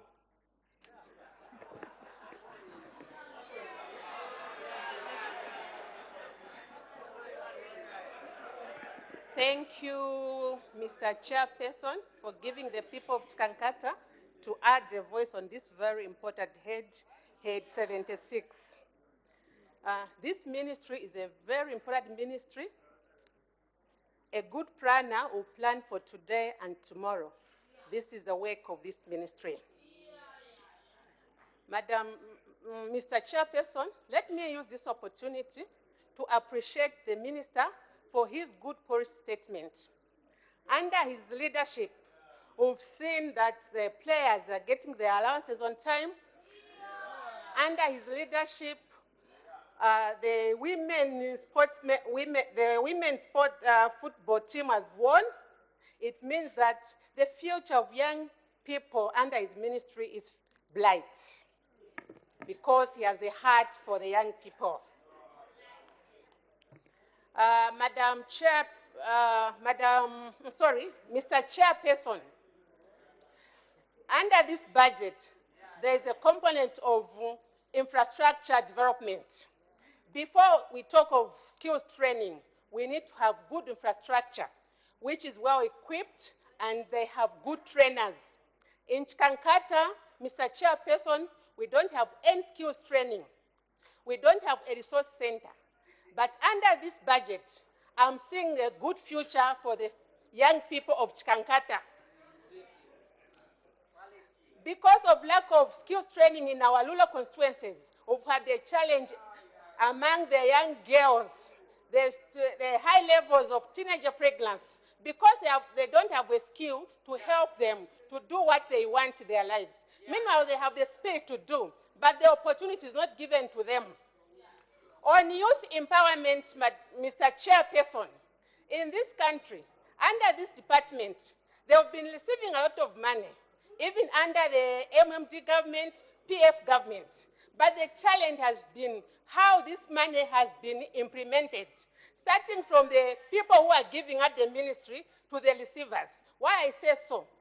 We've had situations where young people are given money without even signing any form. How do we implement such a project?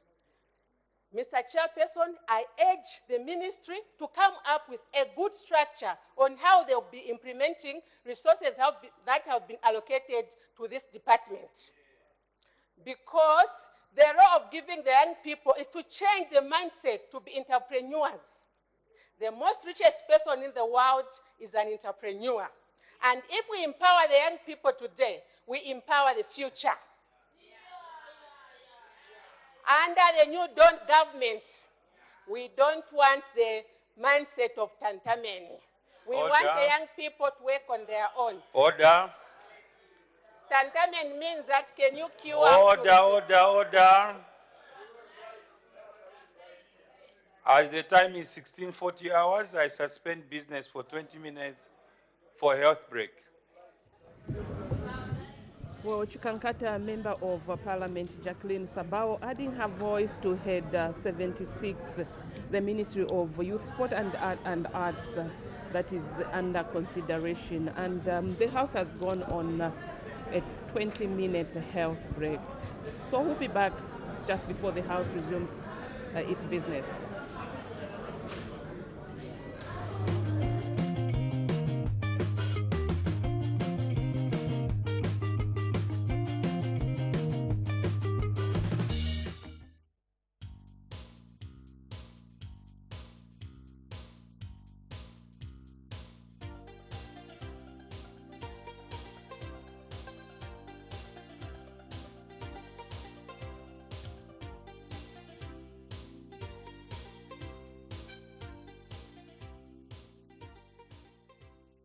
Mwembeshi is a constituency that covers Muteli and Nampundwe in Shibuyunji district of Central Province.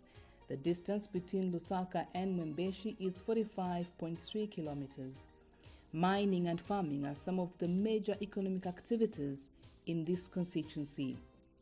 Mr. Jamba Majila is Mwembeshi MP under the United Party for National Development, a seat he previously held as an independent member of parliament. He runs us through the members of parliament that have served before him. Yona Shimonde. From Yona Shimonde we come to his young brother David Shimonde, which one is older? Yes, David Shimonde. From there we come to Edward Kasoko. From Edward Kasoko we come to Mr. Milambo and then myself. Mr. Majula now gives a general overview of Mwembeshi constituency. Mwembeshi constituency is a little constituency. It has been tossing from central Lusaka, central province or Lusaka province. Now we are in central province. We are actually on the tail end of the southeast of the central province.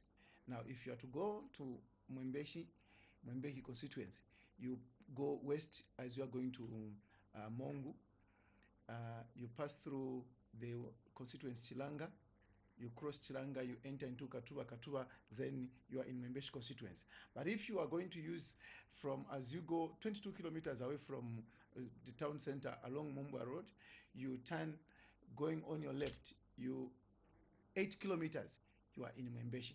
So it takes us 44 kilometers to be in Mwembeshi constituency. The distance of Lusaka Kafue, Lusaka Mwembeshi is the same distance.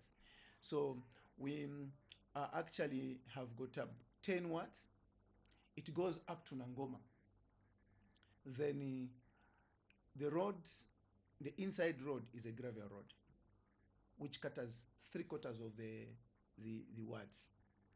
We don't have a hospital, a district hospital.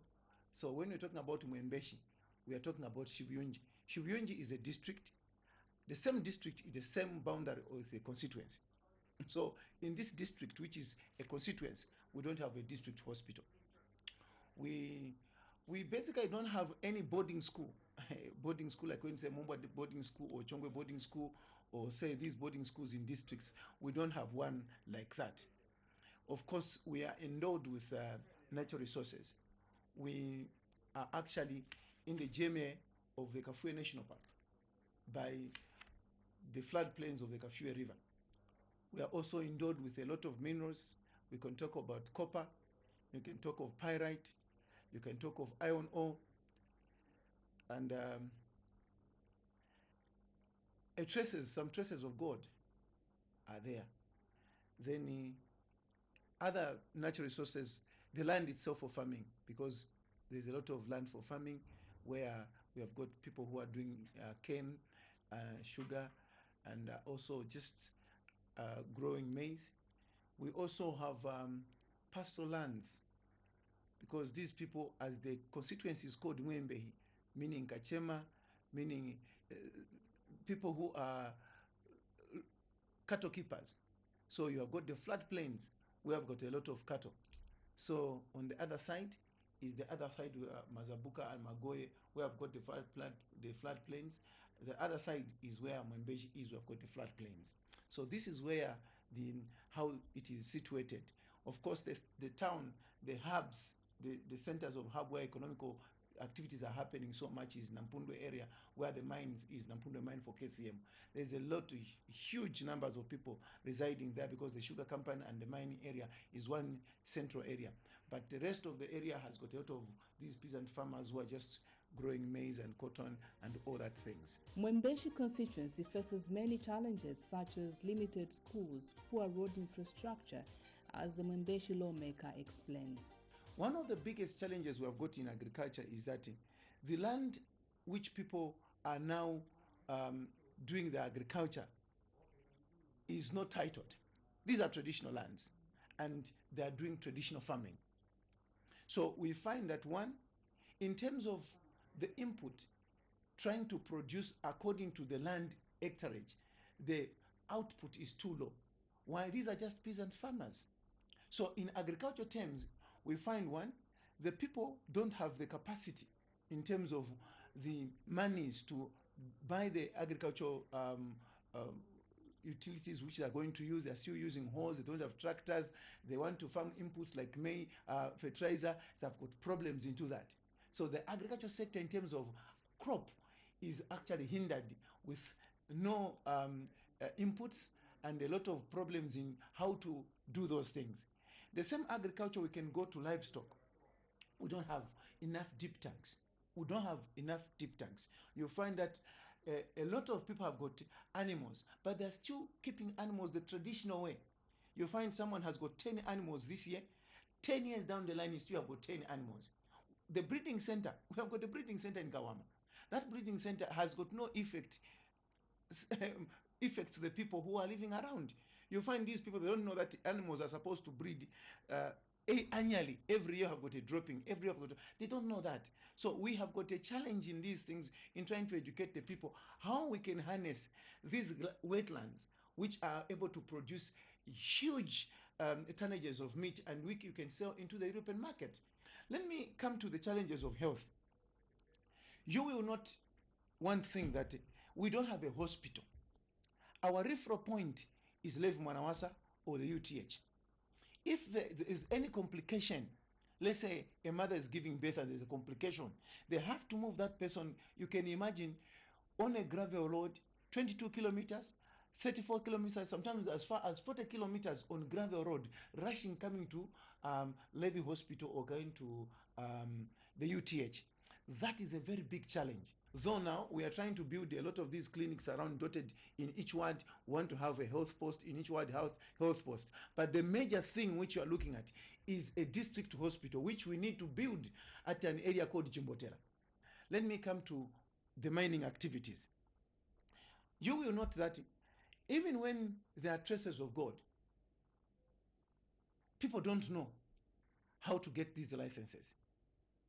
The mining industry, the one big mine like Nampundwe mine for KSM, the way the mines used to run, it has actually dilapidated. These people are using people on casual labor, these casual labor matters where people are employed, they don't have even a pension. Whenever you want to, everything has just collapsed. There's a problem with the mining industry. There's another mine which is opening on the eastern side for universal mining for Trade Kings. This one is because of somehow the road network where they're supposed to transport their finished material from the mine to Kafue. It's also a problem, and up to now it's not fully operationalized. We are thinking that if this mine is going to open and start working, KCM realign their working culture, we see that there's a lot of mining activities, then we are going to have a good program. Let me dash to education. We have got a problem, a very big one. An educated community is a danger to itself and a danger to the nation. So you note that in Mwembeshi, there is no boarding school. Many children, let's say the girl child, they move from their communities, they go and squat in the compounds, like Nampundwe area, they squat in the community. These are living alone as though they are adults, going into to attend school. And then in the wrong land, you find these children are becoming pregnant. Because how do they survive? Where do they get the foods? the people who are sponsoring them into these secondary schools, they are peasant farmers who don't have a lot of money. And people take advantage on these girls because they want to eat, they want to dress. How do they concentrate at school? You find that there's a lot of effects. There's high pregnancy, early marriages, and also escalation of diseases, because these children are not actually staying in a boarding school. They're just in boarding houses where they're just renting on their own. So these are some of the challenges we are having. Mr. Machila now runs us through his developmental agenda for Mwembeshi constituency. First and foremost, the road infrastructure. That one is the biggest priority, number one, which I am working on. And I'm hopeful that come next year and this budget, we're going to actually upgrade that one to between a standard, and then everything is going to happen. The second one, developmental agenda, is we want to build a secondary school. The Good Neighbor have helped us in Mugulaigwa. They are building a boarding school there. We want to put our hands together with them. Using the CDF money, we envisage to spend about 12 million in building boarding houses at Mugulaigwa Secondary School. So if we can put boarding houses there, which can cater about 1,200 boys and also 1,200 girls, that boarding school is going to be a state of the art in the country. Not only that one, we are coming to Shibuyunji because the constituency is divided into two, the western part and the eastern part. On the western part, we are looking at Mukulaigwa to build the boarding schools, the boarding houses there, so that the school can actually accommodate the numbers which I've said. The same with at Shibuyunji. The World Bank is giving us a secondary school there. They have already started building it. The other critical issue which we are trying to target is to do a district hospital. I'm not talking about a mini hospital. We're talking about a district hospital at Chimbotela. If we build this next year, we build these boarding houses, assuming that all the ones are going to agree to what we are trying to sell them, because this is a sold idea, because according to CDF, the idea is supposed to come from the grassroots coming up. So, but the grassroots, we must also give them highlight that if we do this, it is going to benefit us. Their vision is my vision. So let's finish our vision.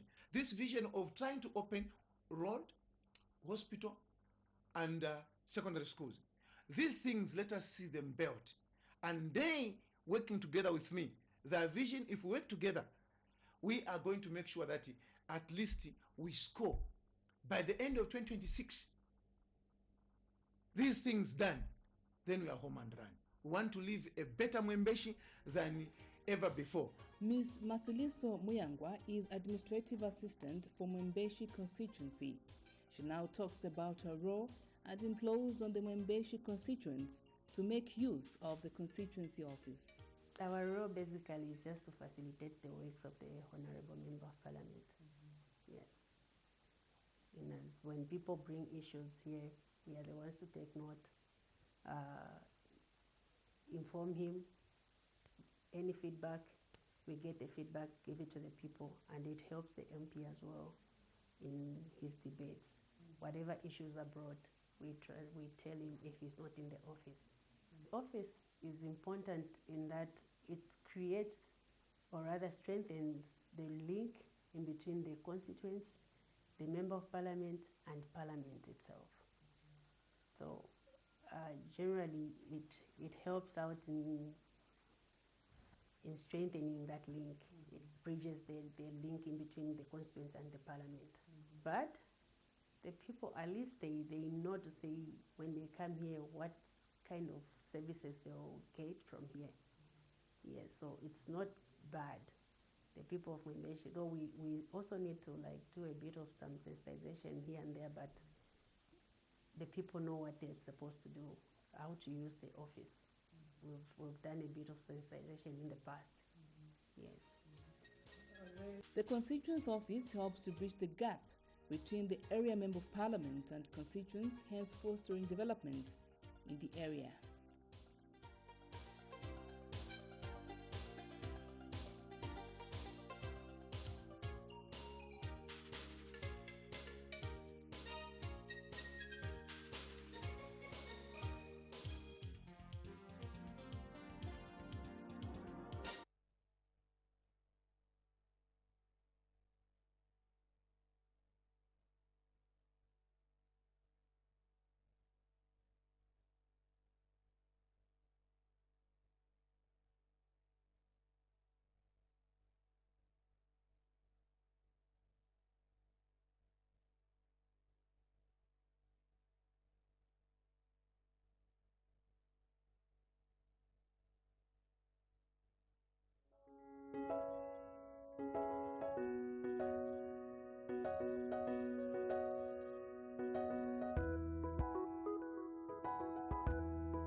Thank you very much for still staying with us on Parliament Television. The House is still on break. Business should resume shortly. And so far, considered on the floor of the House is head 53, Ministry of Green Economy and Environment. And so we expect the House also to consider head 76, Ministry of Youth, Sport and Arts. Head 62 is also coming up for consideration. That's Ministry of Energy. Head 54, Ministry of Infrastructure, Housing and Urban Development. The House is also expected to consider head 68, Ministry of Tourism, and head 66 also is coming up for consideration, which is the Ministry of Technology and Science. And we look at the members of parliament that have added a voice to head 53, which was earlier discussed and approved. That this is head 53, Ministry of Green Economy and Environment. We had Nalolo Member of Parliament, Imanga Wamunyima, who added his voice to this head that was being considered. We also had the Chamber Member of Parliament, Mr. Clifford Mpundu. Also, others were Itezitezi Member of Parliament, Twambo Mutinta, and the Chairman's Member of Parliament,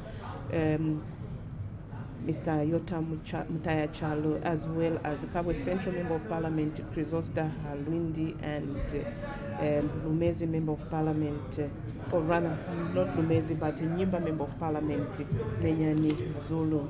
And the total allocation to this particular ministry is 774,748,986 kwacha allocated to head 53 Ministry of Green Economy and Environment. And so at the time business started at 14:30 hours, Honorable Madam Speaker permitted the Minister of Technology and Science, Honorable Felix Mutati, to render a ministerial statement in response to the matter of urgent public importance raised on the floor of the House by Chairman North Parliamentary Constituency, Honorable Yota Mutaya Chalo, on failure by farmers to access farming inputs due to inactive SIM card. And just before the House went on break, we had the Chikankata Member of Parliament, Jacqueline Sabao, adding her voice to head 76, Ministry of Youth, Sport and Arts. And just now we cross back to the floor of the House. We'll continue live.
It seems the House is yet to form a quorum, and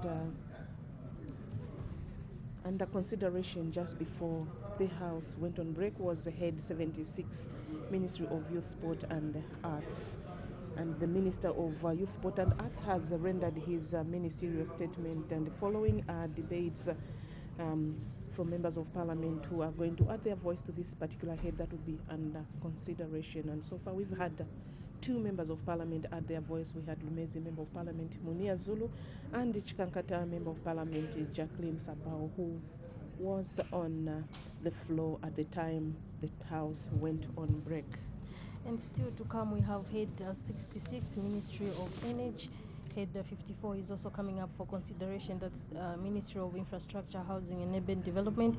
Head 68, Ministry of Tourism, is also coming up for consideration. Head 66, Ministry of Technology and Science, is also coming up for consideration.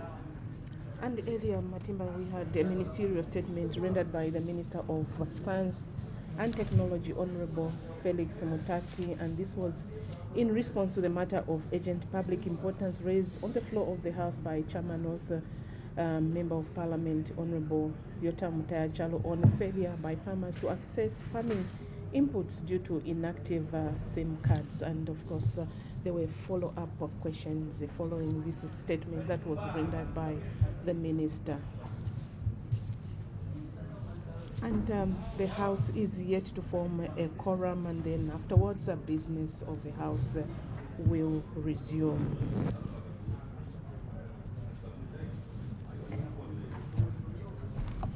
And now we take you back to the floor of the House for live debates.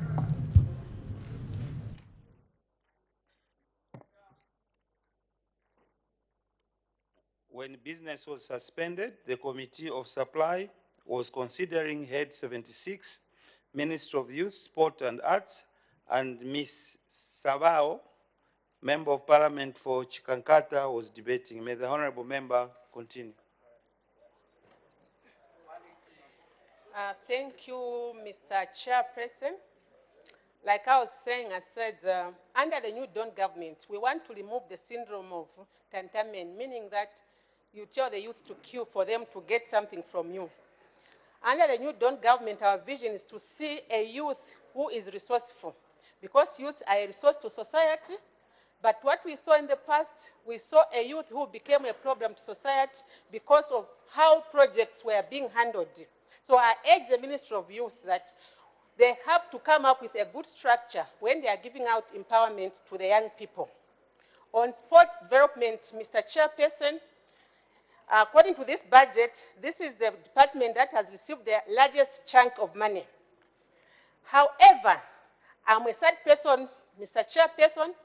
In this country, the sportsmen, we celebrate them when they are on the pitch. But when they're out of the pitch, they become destitute. Mr. Chairperson, I'm urging the ministry to come up with a strategy on how they're going to help the sportsmen so that when they come out of the pitch, they'll remain stars in this country. We need a psychologist that will work with the team to help them understand that sports is a career. We need managers who will be attached to the footballers so that they're able to manage their resources. When they're out of the pitch, they need to maintain their status in society. Mr. Chairperson, sport is a career. But in this country, sports has been taken as just a business as usual. But this is a career that can help our people.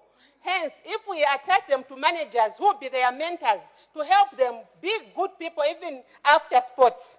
Mr. Chairperson, on arts and development, Mr. Chairperson, this is a fruit that we've never concentrated much. Even in your budget, it's the lowest. It has been given an increment of 3.8%. But art is, you can use art for a country, theater for development, to communicate information to society. Art is a career. Art can add value to the GDP of a country. But the way we've received this thing is like it's nothing. We need, art is a lifetime career, but they can only compete with the people at global level if they are given enough resources. But according to this budget, the budget does not attract artists who can compete at global level because they are not being enhanced. Our artists, they are supposed to be given capacity build so that they can do better than where they are today. Madam Chairperson, Mr. Chairperson, it's important that under the Youth Resource Center, there must be also an allocation for art so that our artists in this country, they are trained to be good artists so that they can compete at global level. They also play in Nollywood, Bollywood, so that they bring resources to this country. Hence, Mr. Chairperson, in Chikankata, the young people are ready to work with this government because even under the CDF, we have a component of youth empowerment. But like I said earlier, it's the way we've been managing these resources under the Ministry of Youth.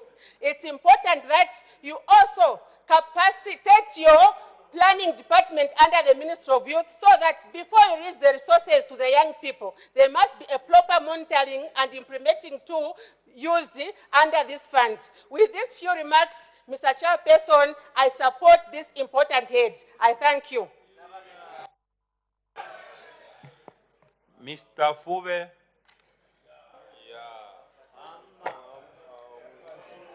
Thank you, Mr. Chairperson.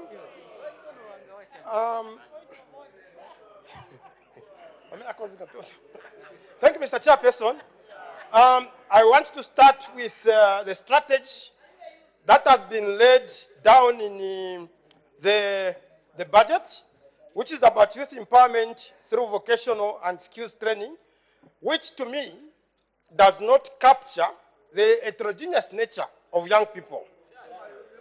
In this case, we are talking about the youths are white collar, the youths are blue collar, and the youths are peasantry, or what you can call unskilled.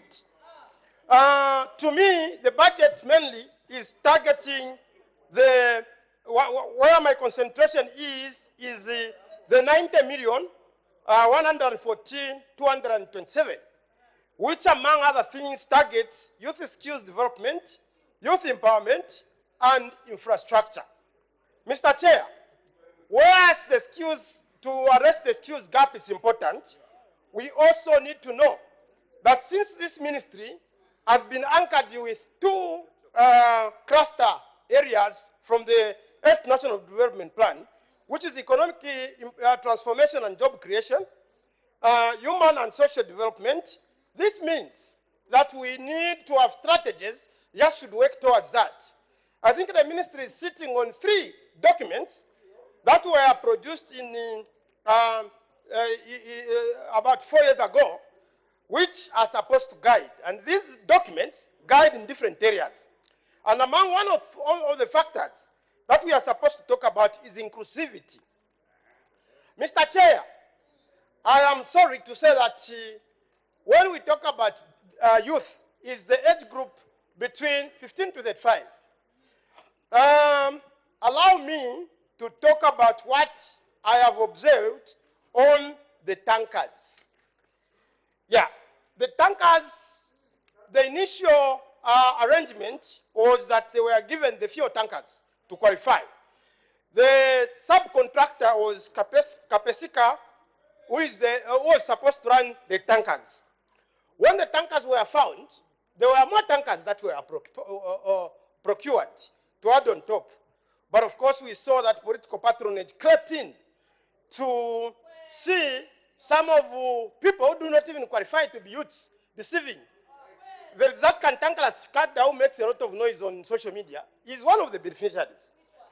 The framework for the tankers is not yet to protect himself, so I can't mention his name.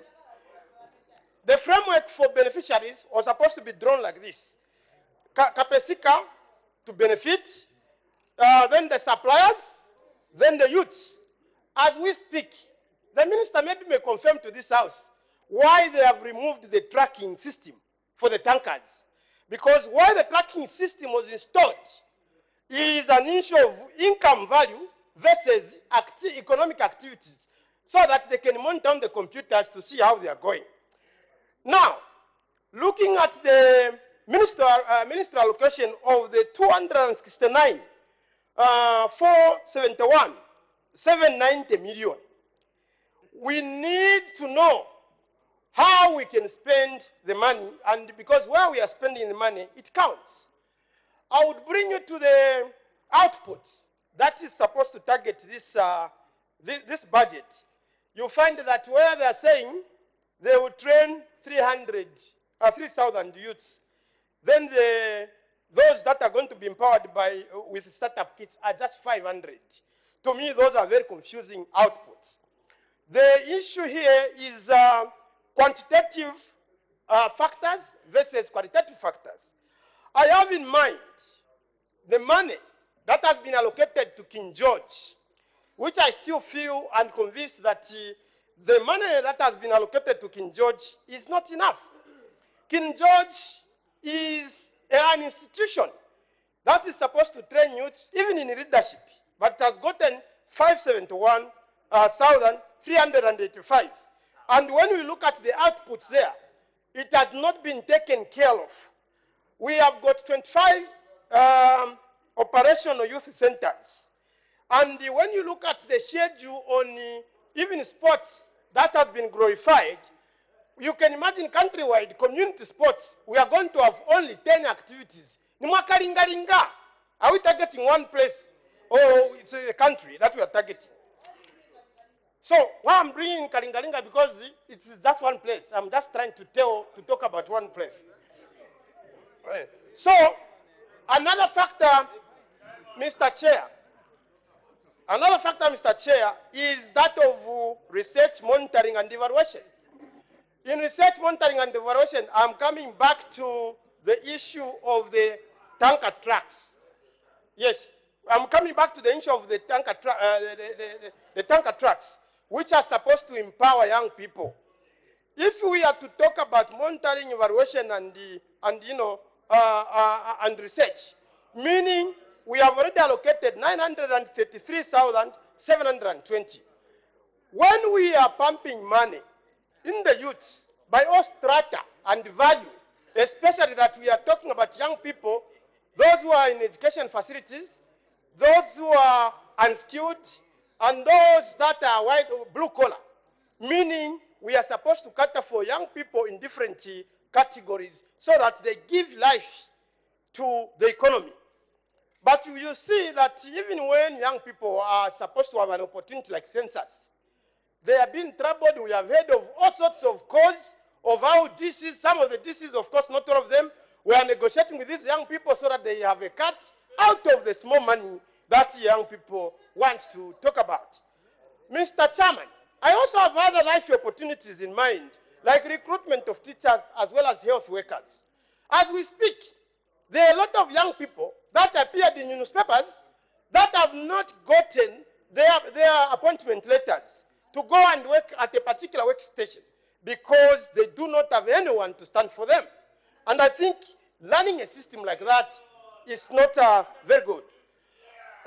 In summary now, that the young people are now guinea pigs for experiments of what should work and what should not work. This is the reason why, as we speak, for the new infection of HIV/AIDS, whereas the 18 to 24 age group contributes to... Order. There is a point of order.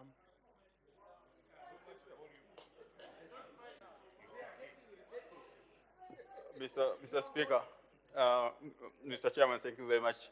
Mr. Chairman, I raise on this point of order on the Member of Parliament who is on the floor. Mr. Speaker, for the lack of quoting the standing order, we are having challenges. Mr. Speaker, our eardrums are going to pop.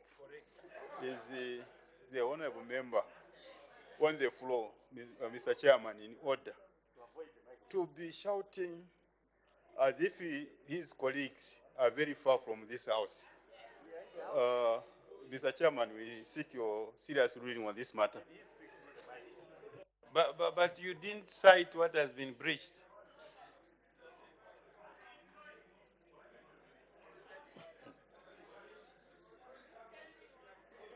Mr. Chairman, this one is a serious health hazard.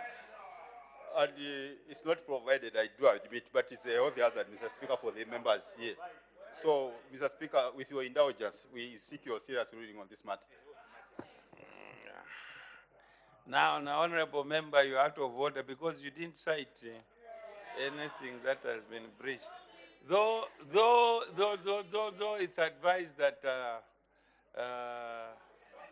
the way we talk, we should mind about others.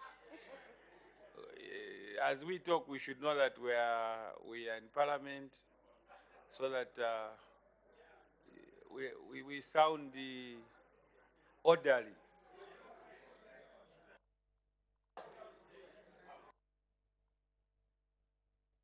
I come from the Nsof clan, so that's why my voice is like that. Let me conclude by saying that currently, on a sad note, we have the 18 to 24. Today we were celebrating World AIDS Day. We have 18 to 24 age group that is only contributing 20% of our population. But there are responsible for 40% of new infections. And I think that has to be handled. There are documents within the ministry where we can churn out education and make sure that we arrest those statistics. That's why, if you heard me, I was saying that the young people are now guinea pigs of experiments. Order. Mr. Kangombe of Sesheke.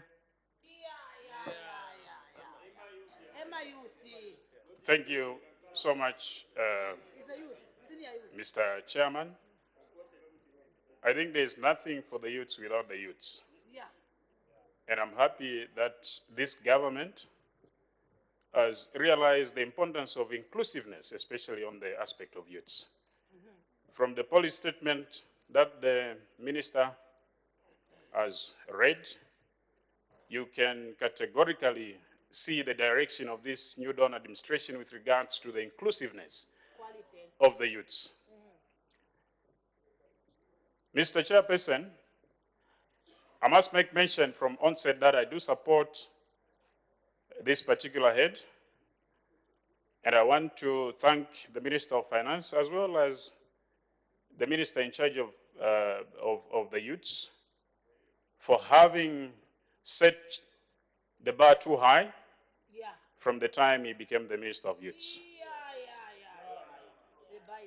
I'm happy to make mention that it's under his administration and leadership that we've seen for the first time ever the women's football bringing joy to this country. And I want to appeal to you, Minister of Youths, that you shouldn't limit your search in terms of talent. Sesheke, Mwandi, Mulovezi, as well as Kazungula, and even Chilubi, has got potential of youths and women in particular that are able to bring not just the much needed desire and happiness to this country, but also to put Zambia on the map. I want to implore you to cast your net wide, even as you talk of skills development and empowerment, that it's very important to look at the capacity building. I'm happy that Sesheke, to be very specific, has also benefited from the tankers. My youths from Talima youths have also benefited for the first time ever in this country. Your selection was very transparent, Mr. Minister of Youth. Very transparent, that you never dared to look at where the youth are coming from. But for as long as they qualified and they've got the #1 qualification of being the citizens of this country, have benefited from the tankers. On this one, I want to say thank you so much, Minister. Minister, like my colleague, Honorable Munia Zulu, earlier mentioned, I think let's not limit the aspect of sports to football, netball, but let's also go into sports like mixed martial art.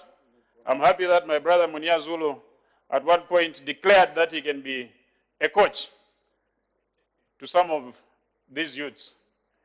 We have potential, Minister, to have, once again, people like Lochmare in boxing in this country. We had the Joseph Chingangu of this country, but we can as well search in the remotest parts of this country, like Congo. We can find youths that are able to represent this country in the boxings.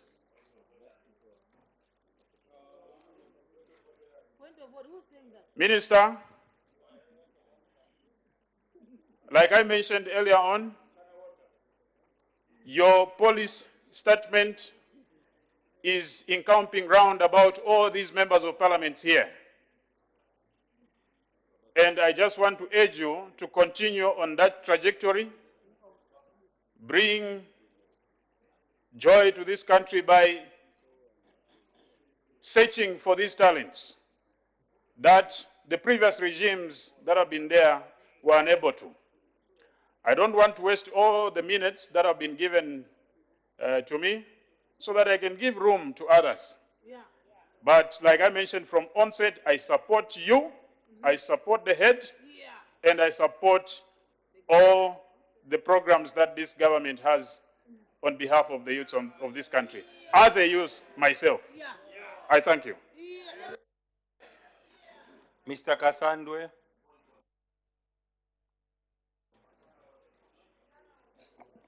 There is a point of order.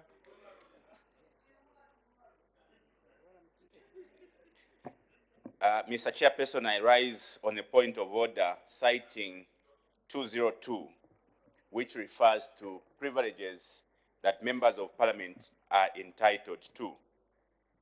Chair, when we come into this house, the people that elected us are expecting us to interrogate issues that relates to their welfare, issues that goes or affects them. My worry is that we are more worried on preserving resources as opposed to doing the work that we were brought here to do. I noticed from your ruling that there will be 2, 3, 4, if not 5 members who will debate this very important head. I say it's very important head, Mr. Chairperson, because the Ministry of Sports has now got additional functions, that of art, and art has built countries. And so, where I'm sitting, I'm aching to have a contribution on this particular head. But I know that I'll be curtailed from debating this very important head.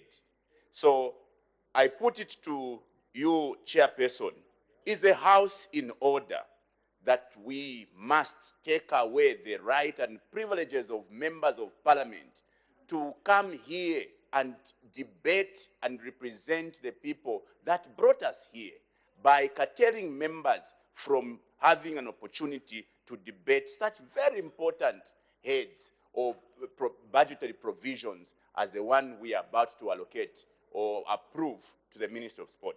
I submit to you, Chair, for your interview. Thank you, Honorable Member. But you know that your point of order you rose on is against the presiding officer. So to start with, it's contemptuous to raise a point of order against the presiding officer. You may take your seat. Take your seat. Take your seat. It's not even allowed. That's contemptuous to raise a point of order against the ruling of a presiding officer.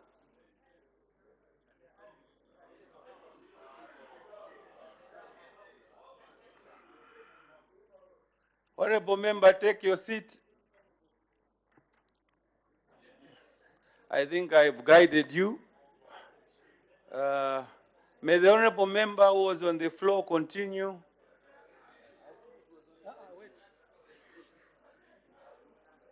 Mr. Kasandwe.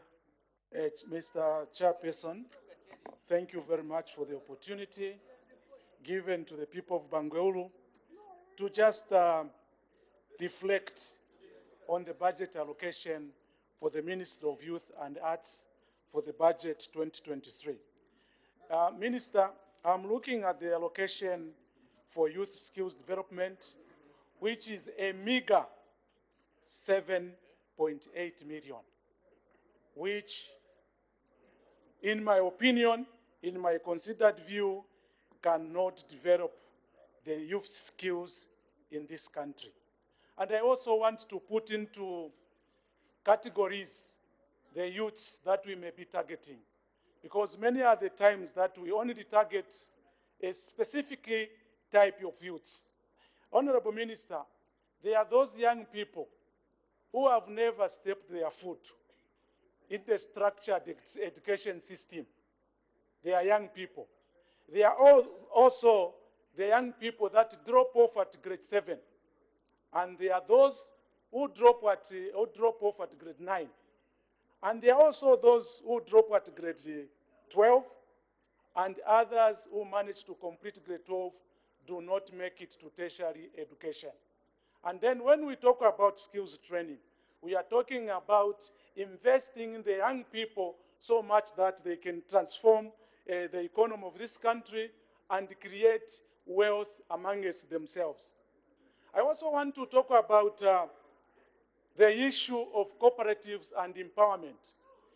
Many are the times when young people come out to look for help, they are asked to form cooperatives. And once they form cooperatives, then they are given money. In my opinion, the young people that we should be helping are people like those ones who are doing metal fabrication along Karingaringa. You go in Lusaka West, you find young people doing metal fabrication. You go to Zambia, you find young people who are already engaged in carpentry and metal fabrication. You go to Kaputa, you find young people who are already engaged in rice growing.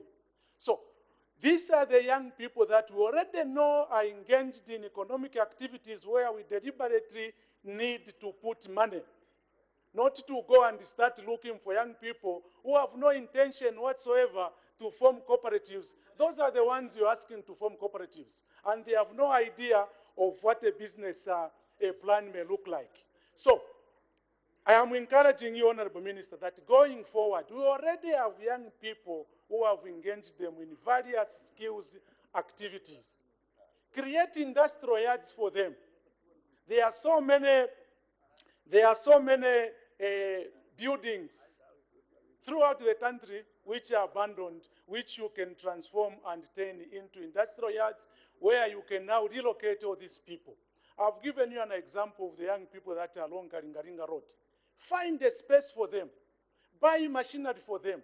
That is the empowerment that we should be talking about, so that their activity is enhanced and improved, other than looking simply for empowering people who absolutely have no any idea of how they want to be empowered.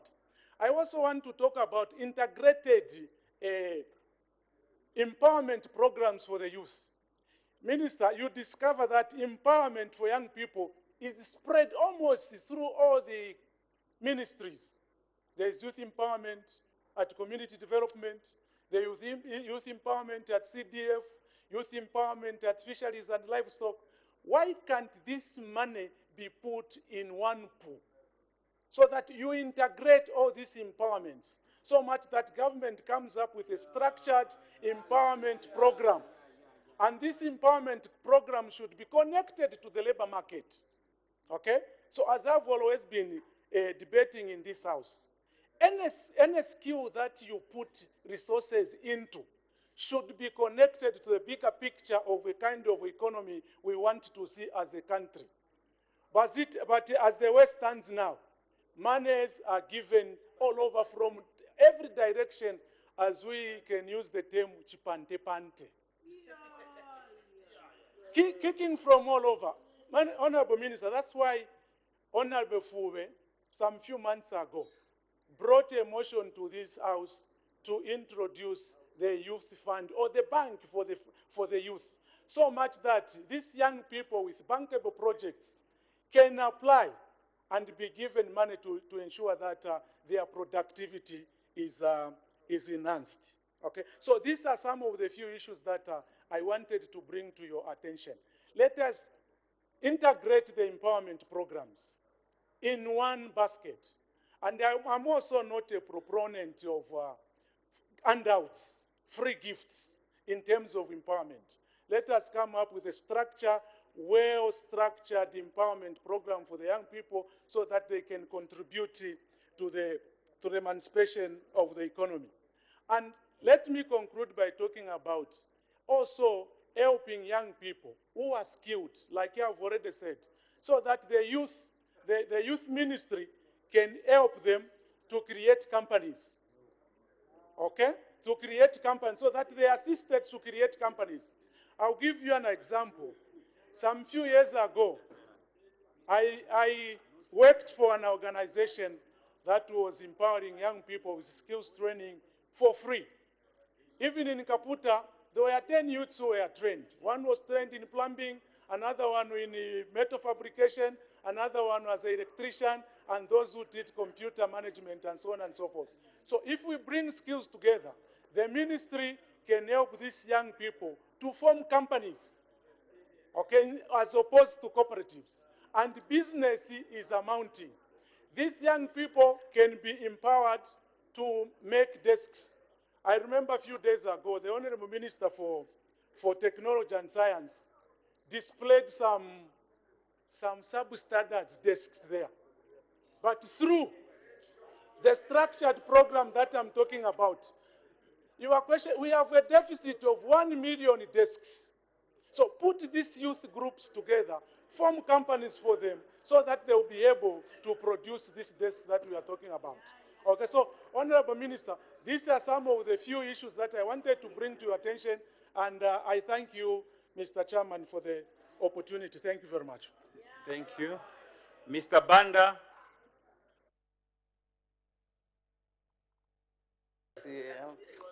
Thank you very much, Mr. Chairperson, for giving me this opportunity to debate the head of the Ministry of Sports, Youth and Child Development.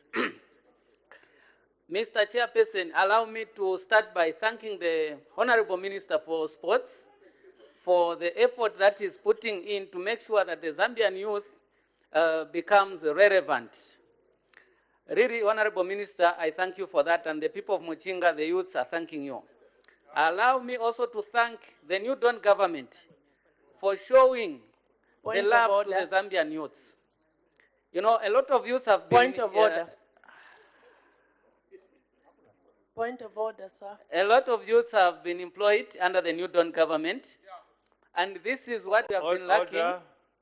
Mr. Banda, there is a point of order. Thank you, Chairperson. And sorry, my dear honorable colleague, for interrupting your very good speech. It's not always my intention, but except I thought it was necessary that I rise on this point of order. And Chair, I'm quoting clause number 207. Mr. Chairman, during the consideration of vote 46, which is Ministry of Health, there was a vote that was called on that day. And information has since come to my attention that apparently our colleagues on your left, in particular the PF MPs, led by their leaders, had agreed to disrupt the budget under health by calling for that vote, and all that was deliberate, because the effect of that, if it had gone through, was basically that the whole budget was going to collapse.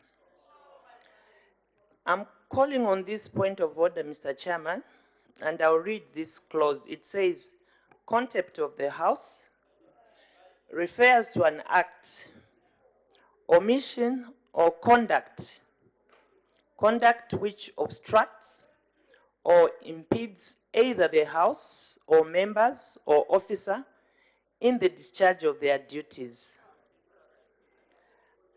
Mr. Chair, I take note, and I'm an old member of Parliament, and I know that we have all these rights, but those rights, in my humble view, are supposed to be exercised for the good of this country. Is the leader of the opposition of the House a man who wants to be president of this nation, in order that he can organize his PF members to deliberately fail a budget for no good reason, just for the sake of obstructing this administration, when they need ambulances, they want us to construct hospitals for them, they want me to complete this building and that building, and yet on that particular day, there was an evil intention to completely collapse this budget so that Ministry of Health would not have any. Are they in order? And in particular, this man who wants to be president, is he in order? Thank you. I seek your serious ruling so that the PF members don't make a mistake to elect him. I think Mao Samba will be a better president. Order, Honorable Minister. Order. Honorable members, order. I know the Honorable Minister, as she has stated, she's a very experienced politician. But she was trying to... some of you, if you want to disrupt my work, I'll send you out. I'll send you out. You know that when I'm here, I've got a lot of powers. So if I exercise them, some of you, I'll bruise you. So let's just be orderly. What I'm trying to say is that the minister has said she's a very experienced member of this house, but at the same time is that this house is governed by rules. A point of order can only be raised on the day the breach was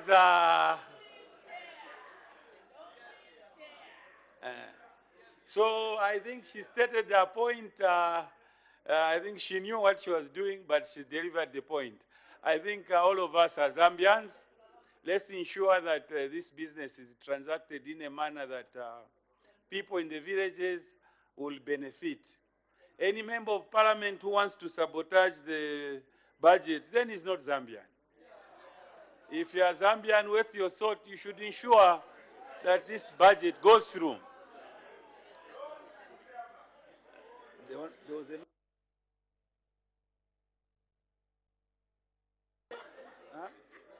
The member that was on the floor can continue. Thank you very much, Mr. Chairperson. I was just thanking the New Dawn government for employing the youths during the 2022 year and also planning to employ more in the coming year. As I support the head Honorable Minister of Youth, Sport and Child Development, allow me to highlight a few challenges that I think your ministry needs to work on. I think, Mr. Chairperson, I would like to inform the Honorable Minister that they should always follow up on the empowerment that is given to our youths.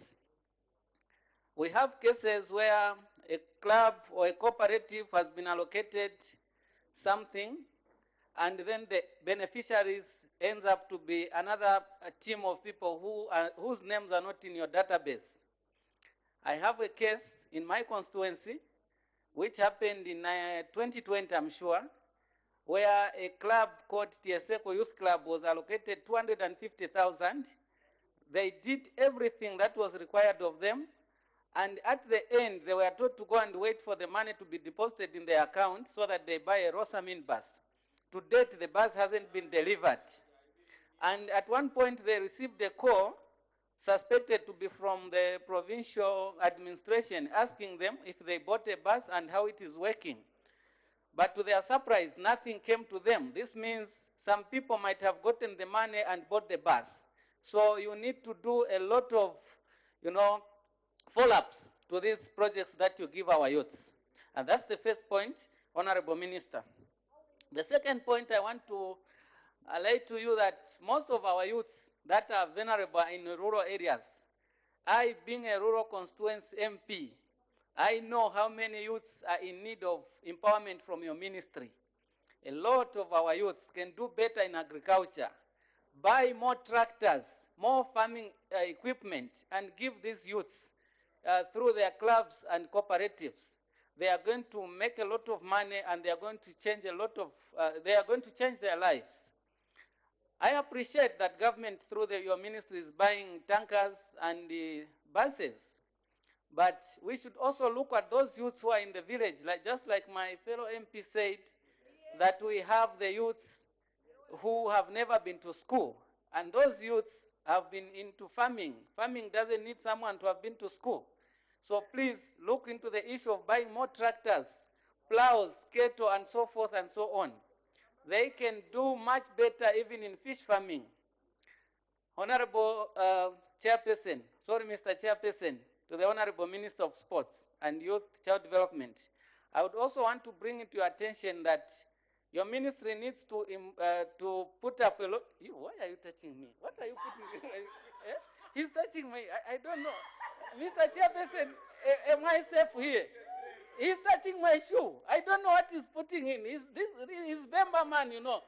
Is he not? You. Mr. Chairperson, the minister, I think you also need to start funding schools so that they can promote art in schools. Of course, not boxing, but there are other forms of art that can be promoted in schools so that talent can be identified in our children, in our youth whilst they are still at school. This will help your ministry to have a lot of people doing arts. I think you have seen how the Nigerian government has done, and of course we watch a lot of Nigerian movies. They start investing in that at the early stage. We can do better, Honorable Minister, in that area. As I conclude my debate, Honorable Minister, I want to mention again that please let your ministry do a lot of sensitization to our youths that you want to empower. Some youths will be empowered, but then the wealth that you give them will just go to waste. And again, Honorable Minister, through you, Mr. Chairperson, I want to mention here that as you empower our youths through money or whatever you give them, make sure that your MPs, your fellow MPs, should know what is coming into their districts. Since I became Member of Parliament, I don't know if Serenja has ever received any youth empowerment fund. Of course, at some point I heard that people are getting money, but there were a lot of, statements. Money is coming from individuals' pockets and things like that. We need to know what is coming into our districts so that we can help you to monitor and make sure that what you are giving our youth is being used prudently. Mr. Chairperson, allow me to donate 1 minute and 52 seconds to the next debater. I thank you. Thank you. Just like I appealed earlier, we don't have much time on our side. The Honorable Minister of Youth, Sport and Art, wind up debate.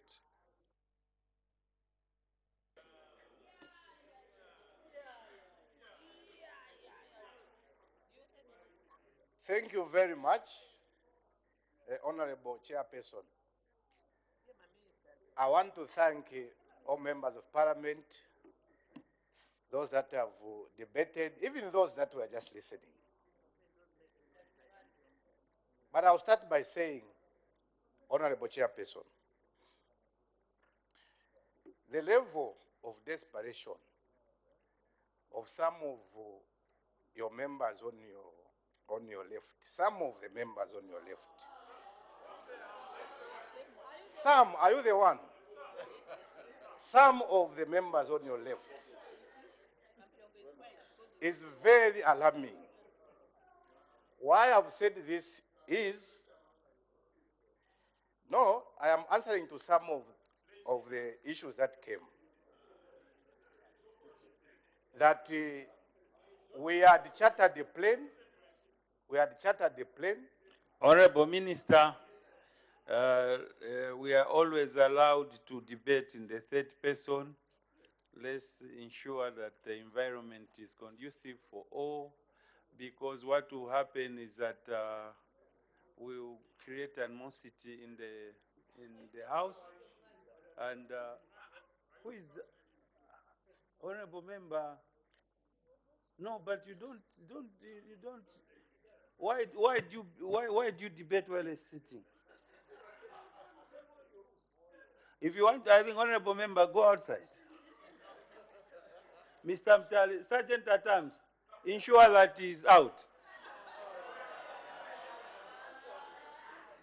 Yes, because you know, let's be orderly. Yes, I'm speaking and then you're also talking. No, no, no, no, no. I won't allow that. No, no, no. You are embarrassing yourself. Yes. And I should not enter into debate with you.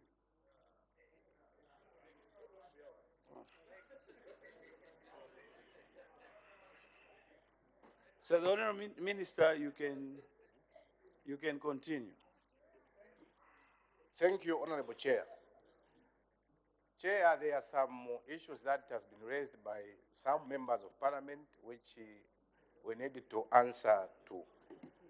I'm talking about desperation in the sense that this is an issue that has been coming, that the Minister of Youth and Sport chartered the plane, which at the end of the day didn't bring the players from Ivory Coast. And I'm happy that our Member of Parliament really touched on it. That is not correct. It is true that the plane had a fault, that the plane was replaced. Who brought the players from Ivory Coast when they played Comoros at Heroes Stadium? It's the plane, that same plane, that we replaced, that brought the players. So it is not correct to say that as a ministry we lost money. That was replaced. And again, Honorable Chairperson, I also want to correct a certain position that our athletes were stranded again in Lusaka when they are going to Malawi. That also came at a certain page of a certain political party. No person was stranded. As I'm talking to you, everyone is in Malawi. So I thought I should clear that one. Now, Honorable Chairperson, the way some of the members have passionately debated about the young people, it's like it's only New Dawn where we have the young people and we didn't have young people previously. But I think, let me now answer to some of the issues that were raised.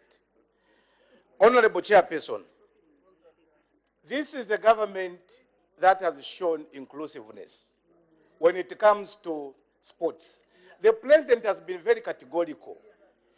The president has said there is no minor sport in the country. What does that imply?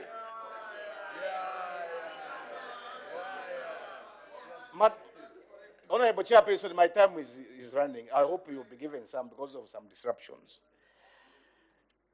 The president has said there is no minor sport. And ever since we came into office, my policy statement was very clear that we have assisted more than 30 federations. That means that is not only football. We are talking about 30 federations. Football is just one. What about the 29 that we've helped? So I think that is not a correct position when we say we have concentrated much on football. Yes, I agree. Football is a popular sport. And we should not shy away to that fact. It's a popular sport. And it is allocated a lot of money, that we agree. But that does not mean that we should not take care of other sporting disciplines. Today, as I'm speaking to you now, we have about 356 athletes in Malawi. The first time that Zambia has sent that large number to a foreign country. So, today, swimmers, someone talked about swimmers. Swimmers are in Malawi. Taekwondo is in Malawi.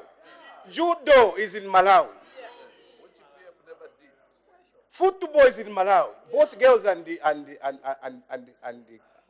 boys. So about 12 disciplines, sporting disciplines, are in Malawi. So we are not segregating any sporting discipline. The more reason why I want to thank the Minister of Finance for that increment, because we believe the way we are looking at sport, let me just pause. the way we are looking at sport as New Dawn administration is not the way previous regimes were looking at sport. For us, sport is not just a mere entertainment. Sport for us is, yes, one, an entertainment. Two, it's a vehicle we are using to create more employment and job opportunities for our young people. The second issue that we are using sport as a tool to alleviate poverty amongst the young people. So we are motivated as New Dawn to even give this ministry more money so that we can create employment using sport. Even when someone is talking about arts development, we know that a talent is the most well-paid job on earth. Point of order, Mr. Speaker. Point of order. So, I thought I should clear that one so that we understand, so that we are on the same level. Point of order. The swimmers, someone talked about. Order, Honorable Minister, there is a point of order. Is there a problem?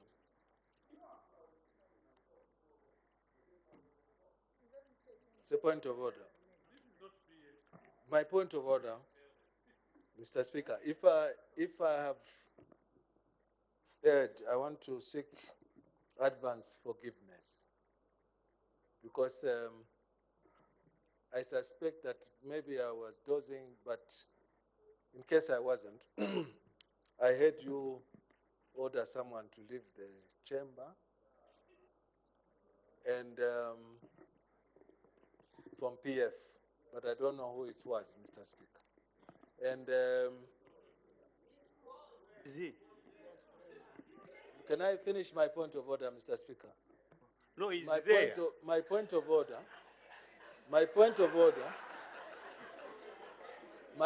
order, Mr. Speaker, is pursuant to order number 226 of our standing orders, which refers to challenging the decision of the presiding officer.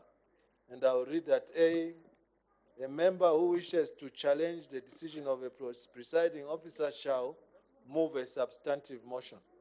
In my state, where I thought I may have been dozing, I heard you, sir, even order the sergeant at arms to assist one member to leave the chamber. But I was looking and looking to see if that action was going on, to the extent I started doubting myself that maybe I was dreaming.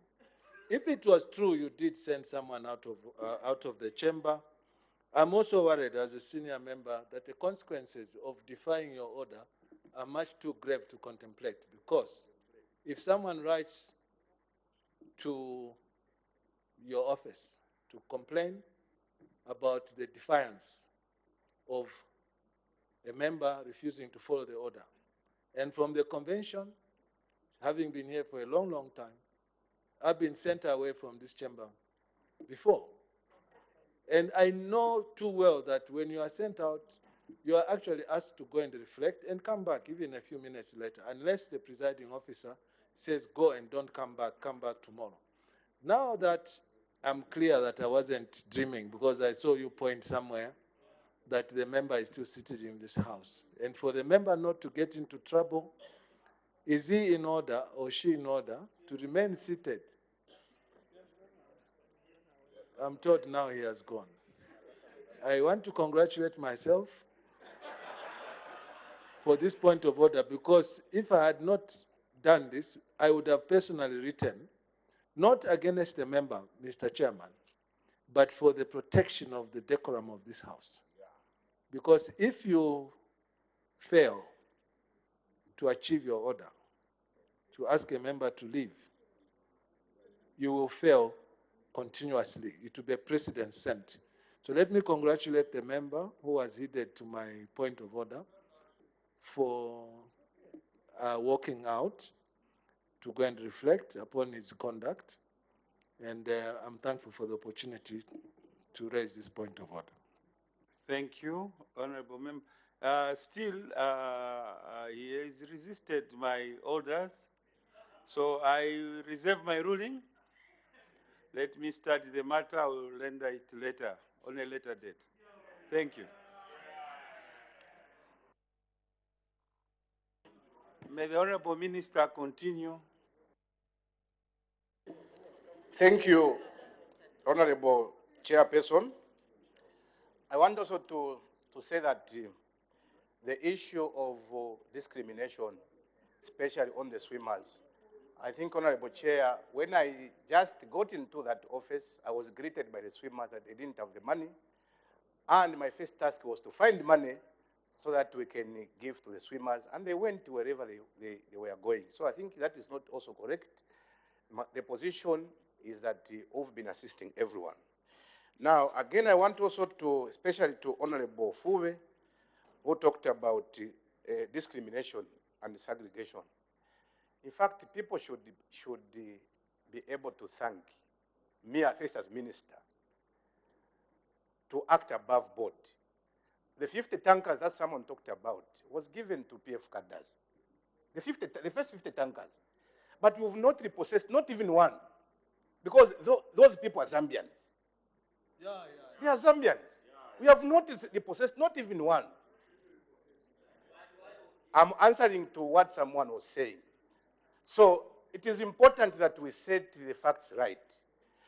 The 50 tankers that we bought again, we selected in all the 10 provinces. We gave 5 per province. Even Shuangandu got one.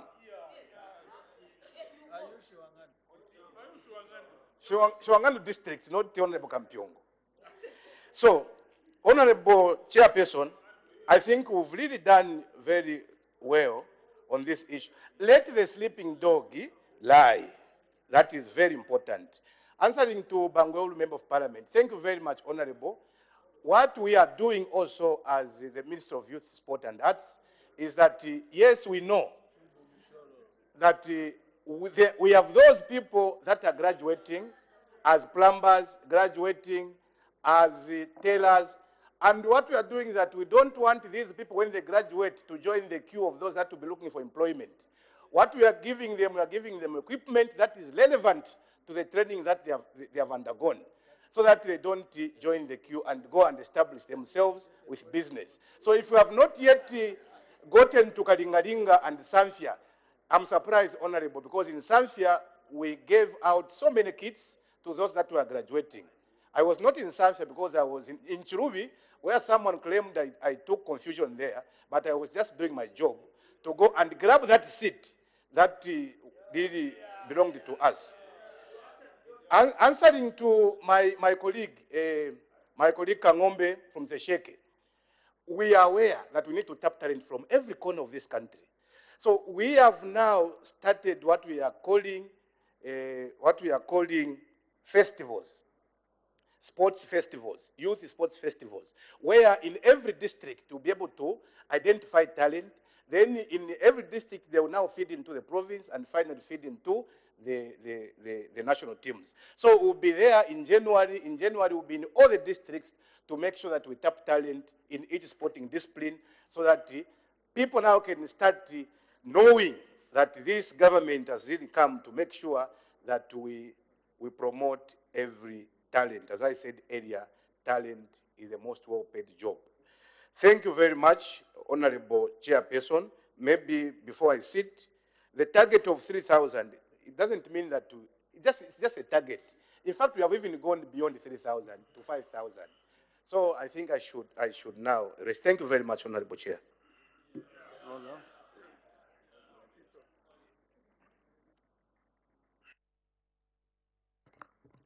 There's a point of order.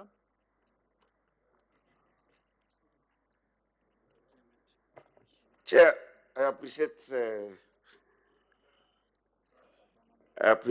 chance I've given to raise a point of order. I would have loved to raise it while the minister was on the floor, so that he could clear some of the issues that I was listening patiently here, Mr. Chairperson.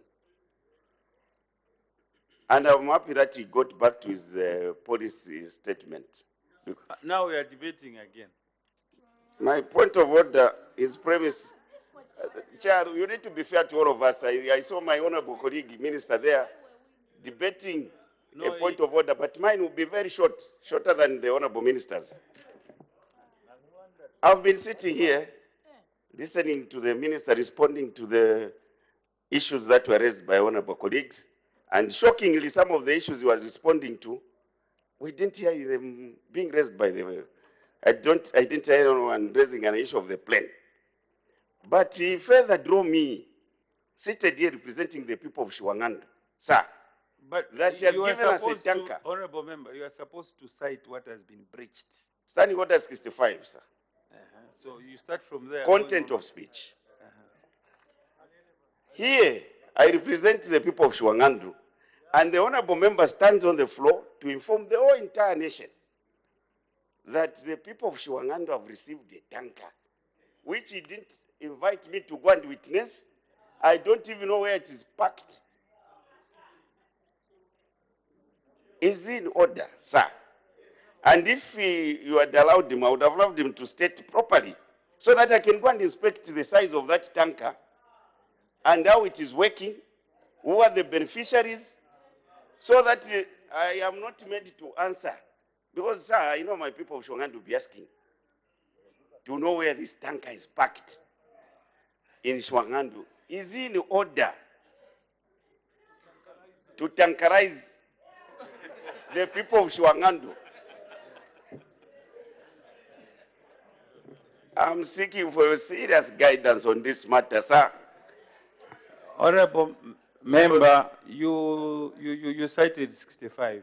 Yes. Now you were not precise. Which part of content of speech? Let me, maybe is it 65A? Wait a minute, sir. Because in 65 there's no content of speech. 65, sir. Content of speech. A member debating. A. Confine his or her debate to the subject under discussion. B. Ensure that the information he or she provides to the House is factual and verifiable. And what I'm seeking is for the minister to verify his submission to this August House and through this August House to the nation that the people of Shiwangandu, Mwandi, I'm senior than you. You might not come back. Honorable member, you can take your seat. I've heard you. So I want the verification of that information he has given so that as people asking me as I go when we adjourn, I'm able to speak to the information he has given to the House. All right. I seek your guidance. Order. You know, the minister is responsible for the ministry. Ministry of Youth, Sports and Arts. The manner and the model that he uses to distribute the tankers, it's only the minister and his controlling officer, the PS and the subordinates that know. Now listen. So the minister is not out of order.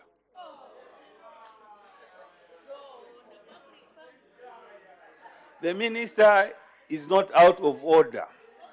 So let's make progress.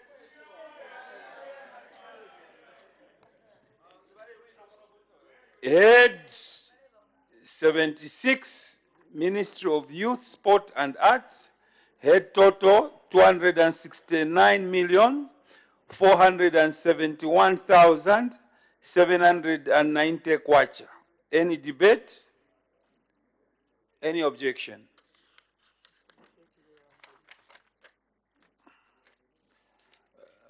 There is Mr. Zulu, I don't know which one. Zulu here. The big Zulu. Chair, thank you so much for giving me this opportunity. Just to seek a clarification from the minister. Minister, I appreciate you gave 5 tankers per province. That is very good. But my question also is, in Eastern Province, which are those 5 districts received a tanker each? Table number 3, budget allocation by program and sub-program. will take you to table 3.1.10.03, infrastructure development. Thank God, this is page 643, 643, yeah, 643. I appreciate we are moving from a budget of 15 million last year for infrastructure development to 50 million, which is a sufficient increment, although it's not enough, but at least there is improvement. Thanks for that. Now, my question is, are we seeing, since now everywhere you go, people want to be in sport, because I think it's part of the good profession people can get paid well. Are we seeing a constituency like Nyimba? Me, I talk about my constituency. Seeing even a playing field being erected or constructed in Nyimba with at least reasonable football pitch pose, or is this just for the major cities like Chipata, Kasama, Livingstone, Mongu? Are we seeing anything in the rural areas like Nyimba? Thank you. The Honorable Minister of Youth, Sport and Art. Thank you, Honorable Chair, and thank you, Honorable Member, for that very important question. What we are doing as a ministry, because we believe that we can only have quality athletes if we have invested in infrastructure. So I think the increment is timely so that we can put up some of the multi-sports facilities, not only in the urban areas where it is concentrated. I think we need now to get to the districts and see where we can start from. I know money will never be enough, but I believe that we will start from somewhere. I may not be able to say here that we are starting with Nyimba. I don't want to commit myself to that, but who knows, we may start with you. Yeah, but the fact is, we are about to start constructing multi-sports facilities in areas where we feel it is being required, so that we can get quality athletes from such districts.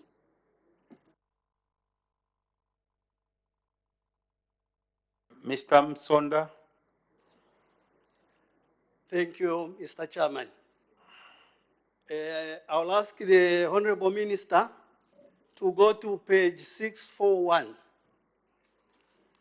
There is an item 4.0, budget summary, table 1, head total. In 2022, there's an approved budget of 119,392,178. You are asking for 269,471,790. Effectively, you are requesting for an increment of 150,079,612, representing 1.6%. Now, having established that, Honorable Minister, turn to page 651.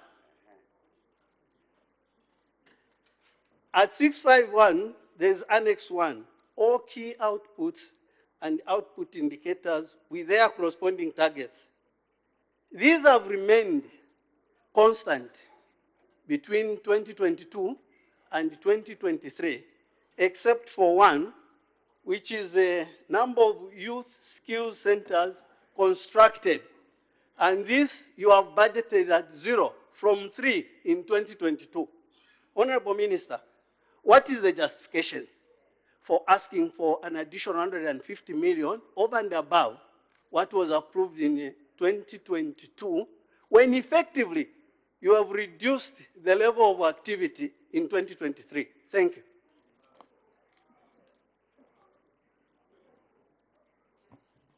Mr. Mkosa.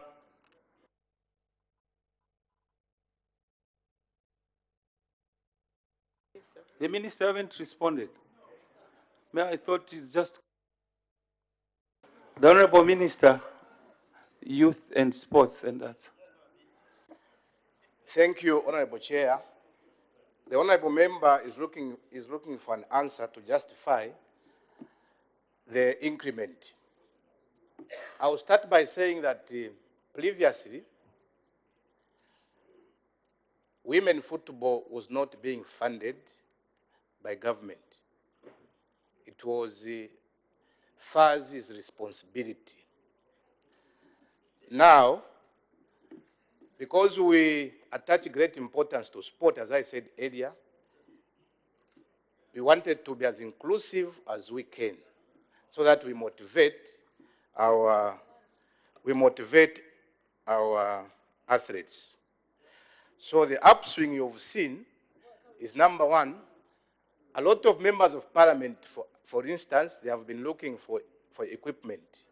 Every time you frequent my office to look for footballs, to look for jerseys, and any other equipment that is relevant to sport.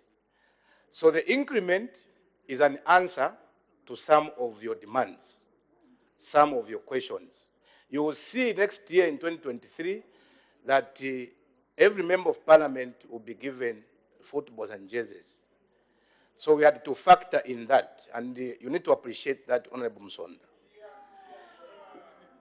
The second issue, the second justification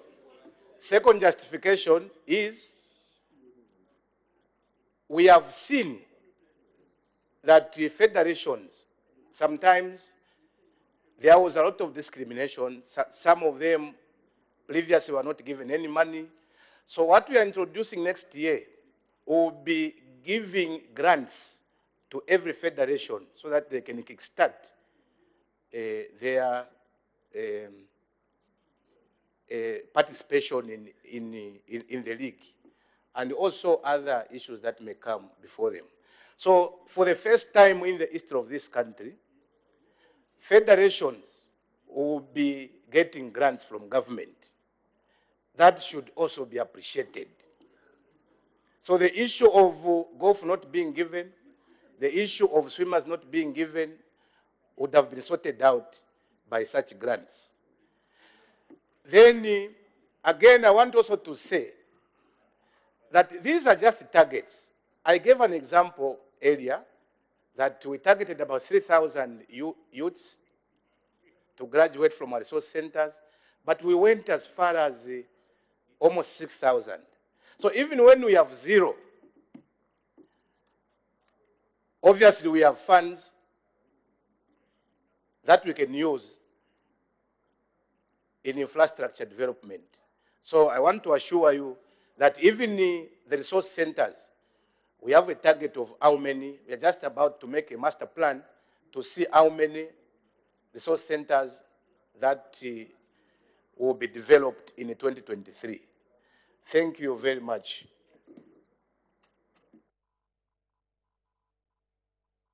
Mr. Mkosa. Thank you, Chairman. Honorable Minister, thank you for the answer that you have given to Mr. Msonda. It has partly answered what I also wanted to ask, but I will take you specifically to page 643. That is table 3, budget allocation by program and sub-program. Honorable Minister, this table, it reveals to us that from the 150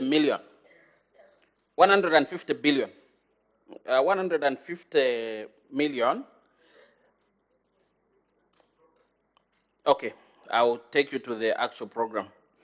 From the 150 million that we have increased this budget with, you will see that 43.33% relates to sports development and management. That is under program number 5513, and the specific program of regional and international games 3002. You will see that there is an increase of about 60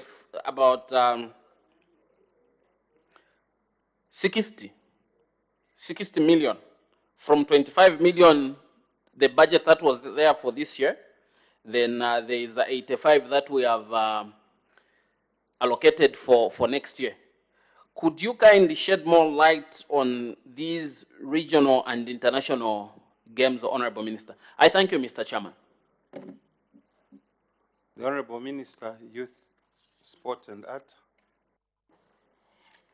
Thank you, Honorable Member, for that very important question. When you are talking about regional and international games, I think it is important now for our members of parliament to understand that this is where we even pay the coaches. Zambia has not been so attractive in terms of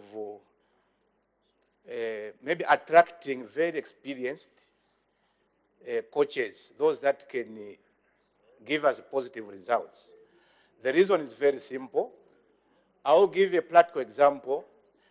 Every now, we had Rena here who was being paid $30,000.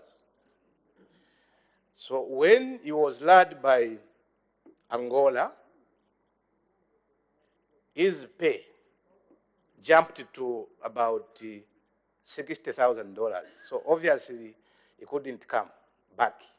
Then Morocco, where he went, he was being given $90,000. Today, where he is in Saudi Arabia, he is being given $240,000.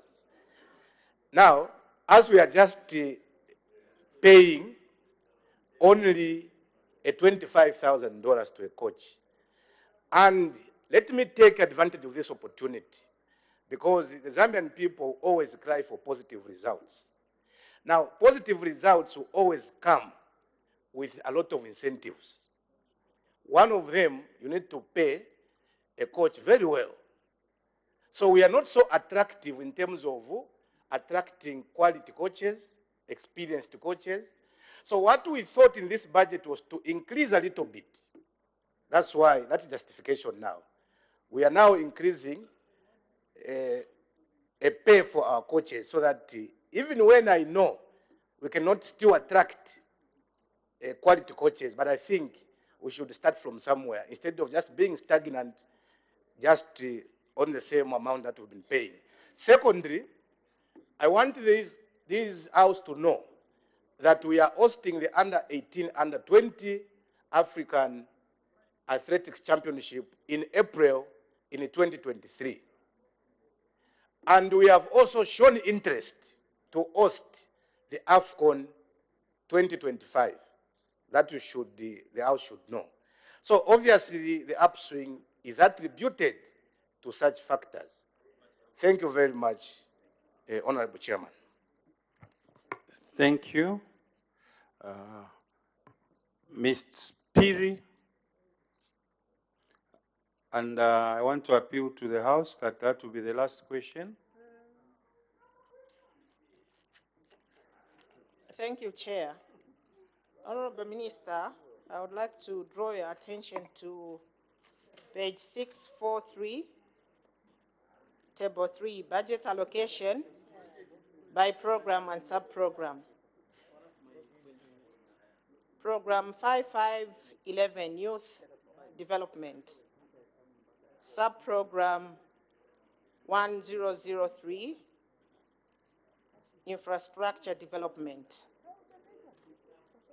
Honorable Minister, the approved budget for 2022 was 15.6 million kwacha, and you are asking for an increment of 35 million, which is 50 million.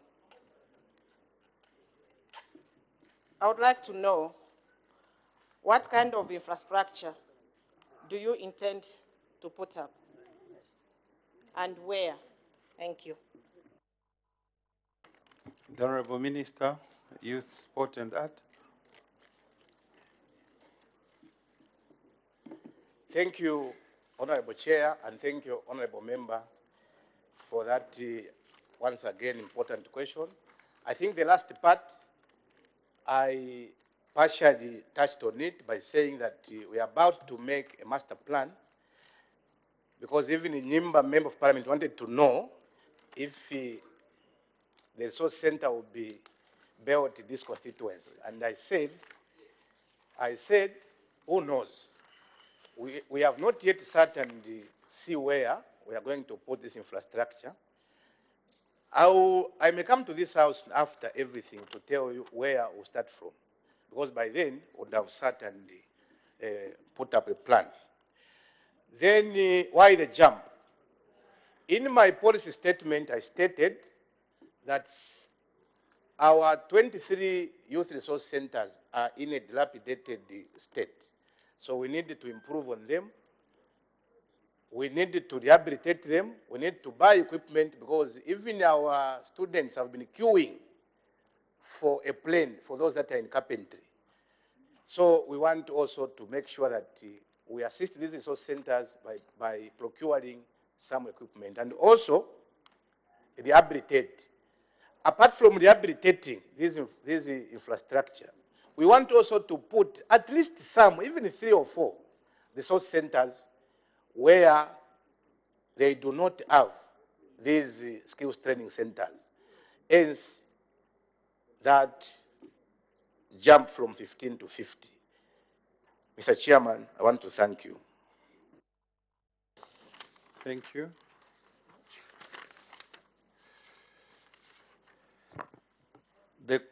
The question is that head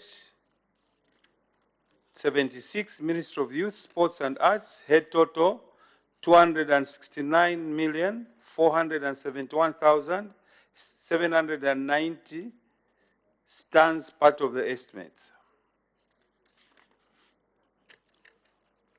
Any debate?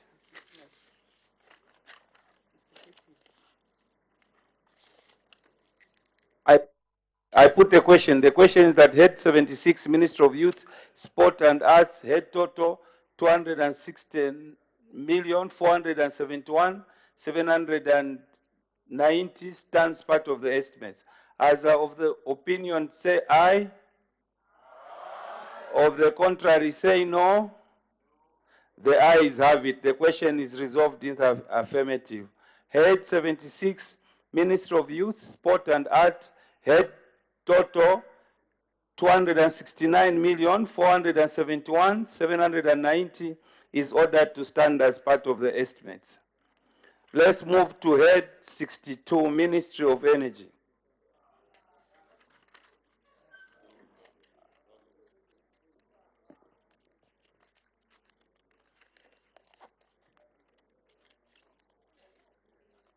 Head 62, Ministry of Energy, General Policy Debate. The Honorable Minister of Energy, Policy Statement. Mr. Chairperson, I wish to thank you for giving me this opportunity to present the 2023 budget estimates for the Ministry of Energy. Before I proceed any further, I would like to state that the budget estimates to be presented will be a true reflection of the developmental aspirations of the manifesto of the New Dawn government's effort to sustainably manage and harness the nation's energy resources for socio-economic growth. Mr. Chairperson, the 2023 budget theme of stimulating economic growth for improved livelihood resonates well with the Ministry of Energy's strategic objectives of 2023. In this regard, my ministry will significantly contribute to economic growth for improved livelihood by ensuring that all energy sources are explored so as to achieve energy provision to all industries and the Zambian people at large. Chairperson, the 2023 National Budget Speech indicates that the Zambian economy is projected to grow at 4% in 2023 against the growth rate of 3% in 2022. This upward trend in the growth rate of the economy is due to good policies the New Dawn government is putting in place in order to induce the once stagnant economy into recovery mode. Chairperson, In the 2023 budget, my ministry will ensure that it promotes job creation, social development, and environmental sustainability in all sectors of the economy by ensuring that there is equitable and secure access to energy.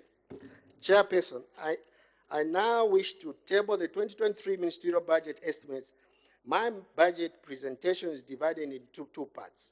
The first part highlights major achievements and challenges that occurred during the 2022 financial year, while the second part focuses on proposed programs for the year 2023.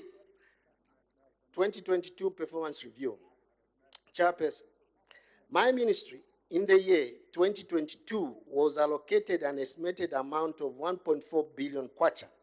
This budget supported the implementation of the following programs. A, petroleum development and management.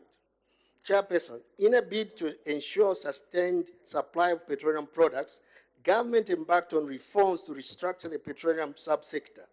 This led to the process of converging Tazama pipeline from a crude oil to a finished petroleum products carrier. The conversing process is ongoing. In addition, this has further necessitated the placing of Indeni Petroleum Refinery under care and maintenance. The government revised the pricing model from cost plus to import parity pricing model for the purpose of ensuring that the pricing of petroleum products was cost effective, reflective. The change of pricing model dictated the revision of the pricing cycle from 60 days to 30 days. Chairperson, in an effort to increase petroleum strategic reserves, government through the ministry had continued to ensure security of supply by increasing the national petroleum storage capacity. In this regard, the construction of the Chipata depot was completed by July 2022, and the new Lusaka fuel depot is expected to be completed by the first quarter of 2023. B, electricity development and electrification management. Chairperson, the national installed generation capacity of electricity in Zambia currently stands at 3,328 megawatts, from 3,223 megawatts in 2021. The increase stemmed from the commissioning of one more unit of the Kafue Gorge Lower Project in 2022. Chairperson, government is keen to increase production of electricity in the country as we position Zambia as an electricity hub in the region. In this regard, I wish to inform this August House that the remaining 150 megawatt unit at the Kafue Gorge Lower Hydro Power Station is scheduled to be commissioned by the end of this year. Chairperson, government through the Ministry of Energy, as earlier alluded to, has placed great importance on the need to achieve universal access to electricity for all Zambians. In this regard, government is implementing the Rural Electrification Master Plan, which targets electrifying 1,217 rural growth centers by the year 2030. So far, 42% of this target has been achieved. On renewable and alternative energy development, Chairperson, government through the ministry has continued to implement alternative energy solutions through on and off-grid technologies. In this regard, government is encouraging all constituencies to tap into the Constituency Development Fund to ensure that rural communities, schools, and rural health centers are electrified. On the energy sector standards and regulations, Chairperson, the Ministry of Energy, through the Energy Regulation Board, undertook the following: conducted fuel sampling and analysis to ensure that petroleum products met stipulated technical standards, continued the implementation of the fuel marking program for the purpose of preventing the adulteration of petroleum products and dumping, thereby improving the quality of fuel and enhancing government revenue, promulgated new standards for bioethanol and biodiesel blends, including biofuels code of practice. Chairperson, in the year 2022, the sector faced the following challenges. One, dismantling of the huge debt owed to petroleum suppliers, which currently stands at 11.97 billion kwacha. Two, non-cost reflective tariffs. Priority programs for 2023. Chairperson, In the year 2023, my ministry has been allocated about 2 billion kwacha as compared to an allocation of about 1.4 billion in 2022, which translates into an increase of 41.38%. This allocation will facilitate the implementation of the foreign programs in the energy sector. A, petroleum development and management. Chairperson, the ministry is keen on improving and strengthening the security of supply of petroleum products in the country, both in urban and rural areas. In this regard, this program has been allocated a total sum of 255.5 million kwacha.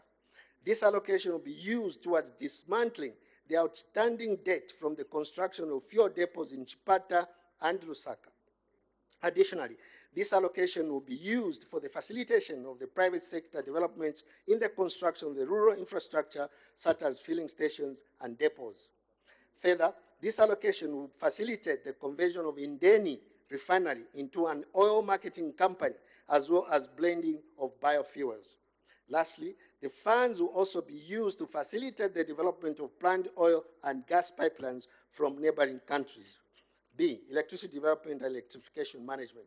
Chairperson, this program has been allocated 1.67 billion kwacha, and it will be used to enhance the generation, transmission, and distribution of electricity. This will be achieved through implementation of sector reforms, in particular at ZESCO, promotion of efficiency energy technologies, and scaling up of rural electrification programs. The allocation of the rural electrification program has been increased to 758.72 million kwacha in 2023 budget from 377.35 million kwacha in 2022, which translates into a 101% increment.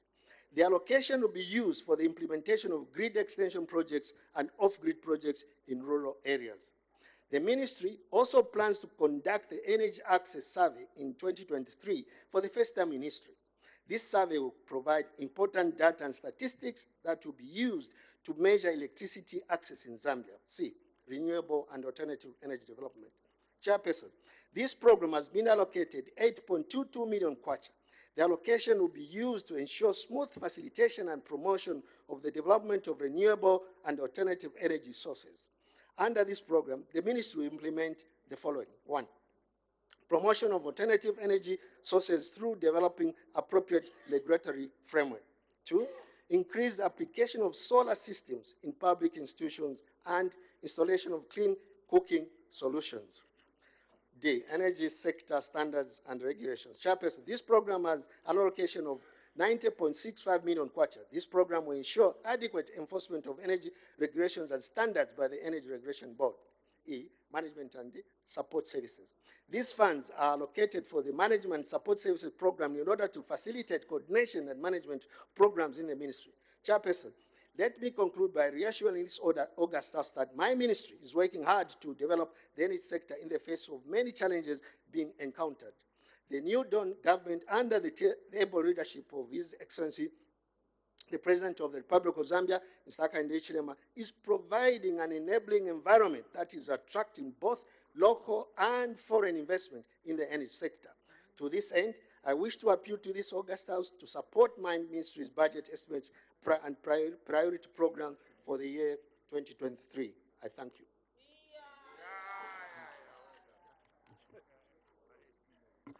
Mr. Mavumba. Thank you, Mr. Chairman, for the opportunity. Minister, your speech is very fantastic, but let me comment just as follows. Number one, that obviously you require to provide strategic leadership as well as political leadership in achieving some of the benchmarks that you have highlighted in your presentation. And I think more importantly, obviously, is you have to look at the two sectors, the petroleum subsector as well as the electricity subsector. Mr. Speaker, looking at the petroleum subsector, what is important is that you are aware that your government, when you were in the opposition at the time, you made a commitment to reduce the petroleum pricing in this country. Therefore, Mr. Speaker, or Mr. Chairman, the reduction of the petroleum products in this country will not achieve itself, but by providing leadership around these three things. Number one, fuel storage capacity in this country. Means, as you are aware, we don't have sufficient fuel storage capacity in this country, And I think what you found, what the previous leadership was doing or what the previous government was doing, I would encourage you to continue on that platform, Minister. Of course, maybe with the improvement, because governments come and they go. Therefore, what you saw in Chipata, there was no budget which was allocated for that fuel storage facility in Chipata, in Imansa, and the many storage facilities that you inherited. There was no money that was provided in the budget. But because of the private sector, your government has inherited those facilities, and I would encourage you that even in Choma, as well as the bigger storage facilities in Kabwe, Minister, you need to provide political leadership, because when we have as a country bigger storage facilities in Kabwe, you can then import fuel when it is cheaper, and you can deliver that commitment that you gave to the Zambian people. But without storage facilities, Minister, it would be very difficult for you to deliver the reduction in fuel prices. So that investment is required, but when I look at your budget, the 255 million is not sufficient enough to deliver on that particular school. So you'll be required to work with the private sector, Minister. Minister, going on, you have also stated on the transformation that your government is making around Tazama pipeline as well as in Deni. Minister, the transformation of the Tazara pipeline into a finished petroleum product pipeline, for me, in my own personal view, is a short-term measure, because it will not be able to deliver what you require as a government.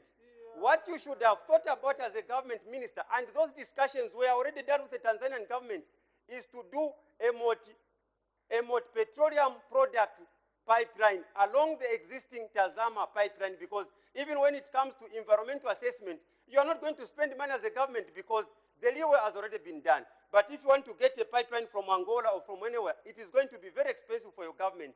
But if you use the existing line where the Tazama crude petroleum pipeline passes, it will be much cheaper for you to have a new multi-facility petroleum product pipeline which can both transport diesel, petrol, as against what you are proposing now, because even now, you are only going to transport diesel. What about the petrol? The petrol is going to be transported using roads. Again, environmental gradation and the damage to our roads, Minister, that will be a cost to your government. So my urge to you, Minister, is that let's relook at this particular proposal. Yes, it might help you in the short term, but in the long term, Minister, if you did a new pipeline, you can take it to Congo and make a lot of money by the border there. So, Minister, even that goes to the issue of the transformation of Windeni into a Brenda, Minister. I don't know whether your decisions were based on empirical evidence. Because what Indeni, Minister, required is just the hydrotreater. Order. Thank you. Order, order. Which one? Order. As the time is 18:40 hours, I interrupt the proceedings and committee work stands adjourned.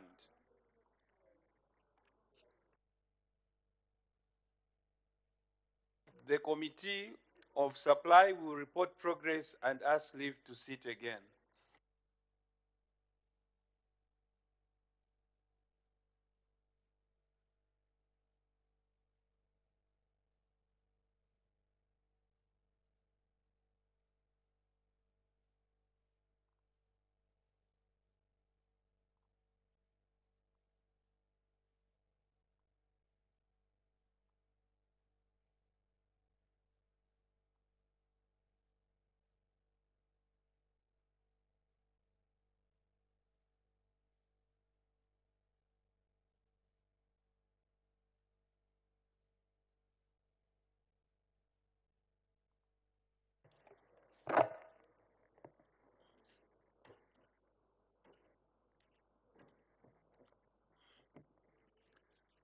Madam Speaker, I have to report to the House that a Committee of Supply on the estimates of revenue and expenditure for the year 1st January 2023 to 31st December 2023 has gone through heads 56 and 76 and has made progress and asked leave to sit again. Thank you. Day of resumption of committee work. Tomorrow, Madam Speaker. Committee work to resume tomorrow. The House.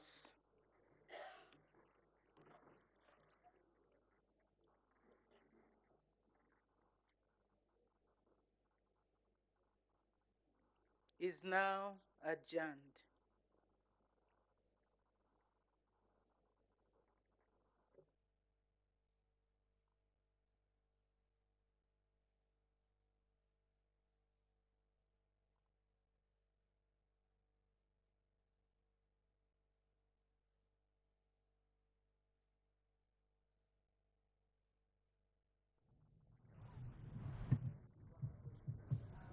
Well, thank you very much for still staying with us on the Parliament television.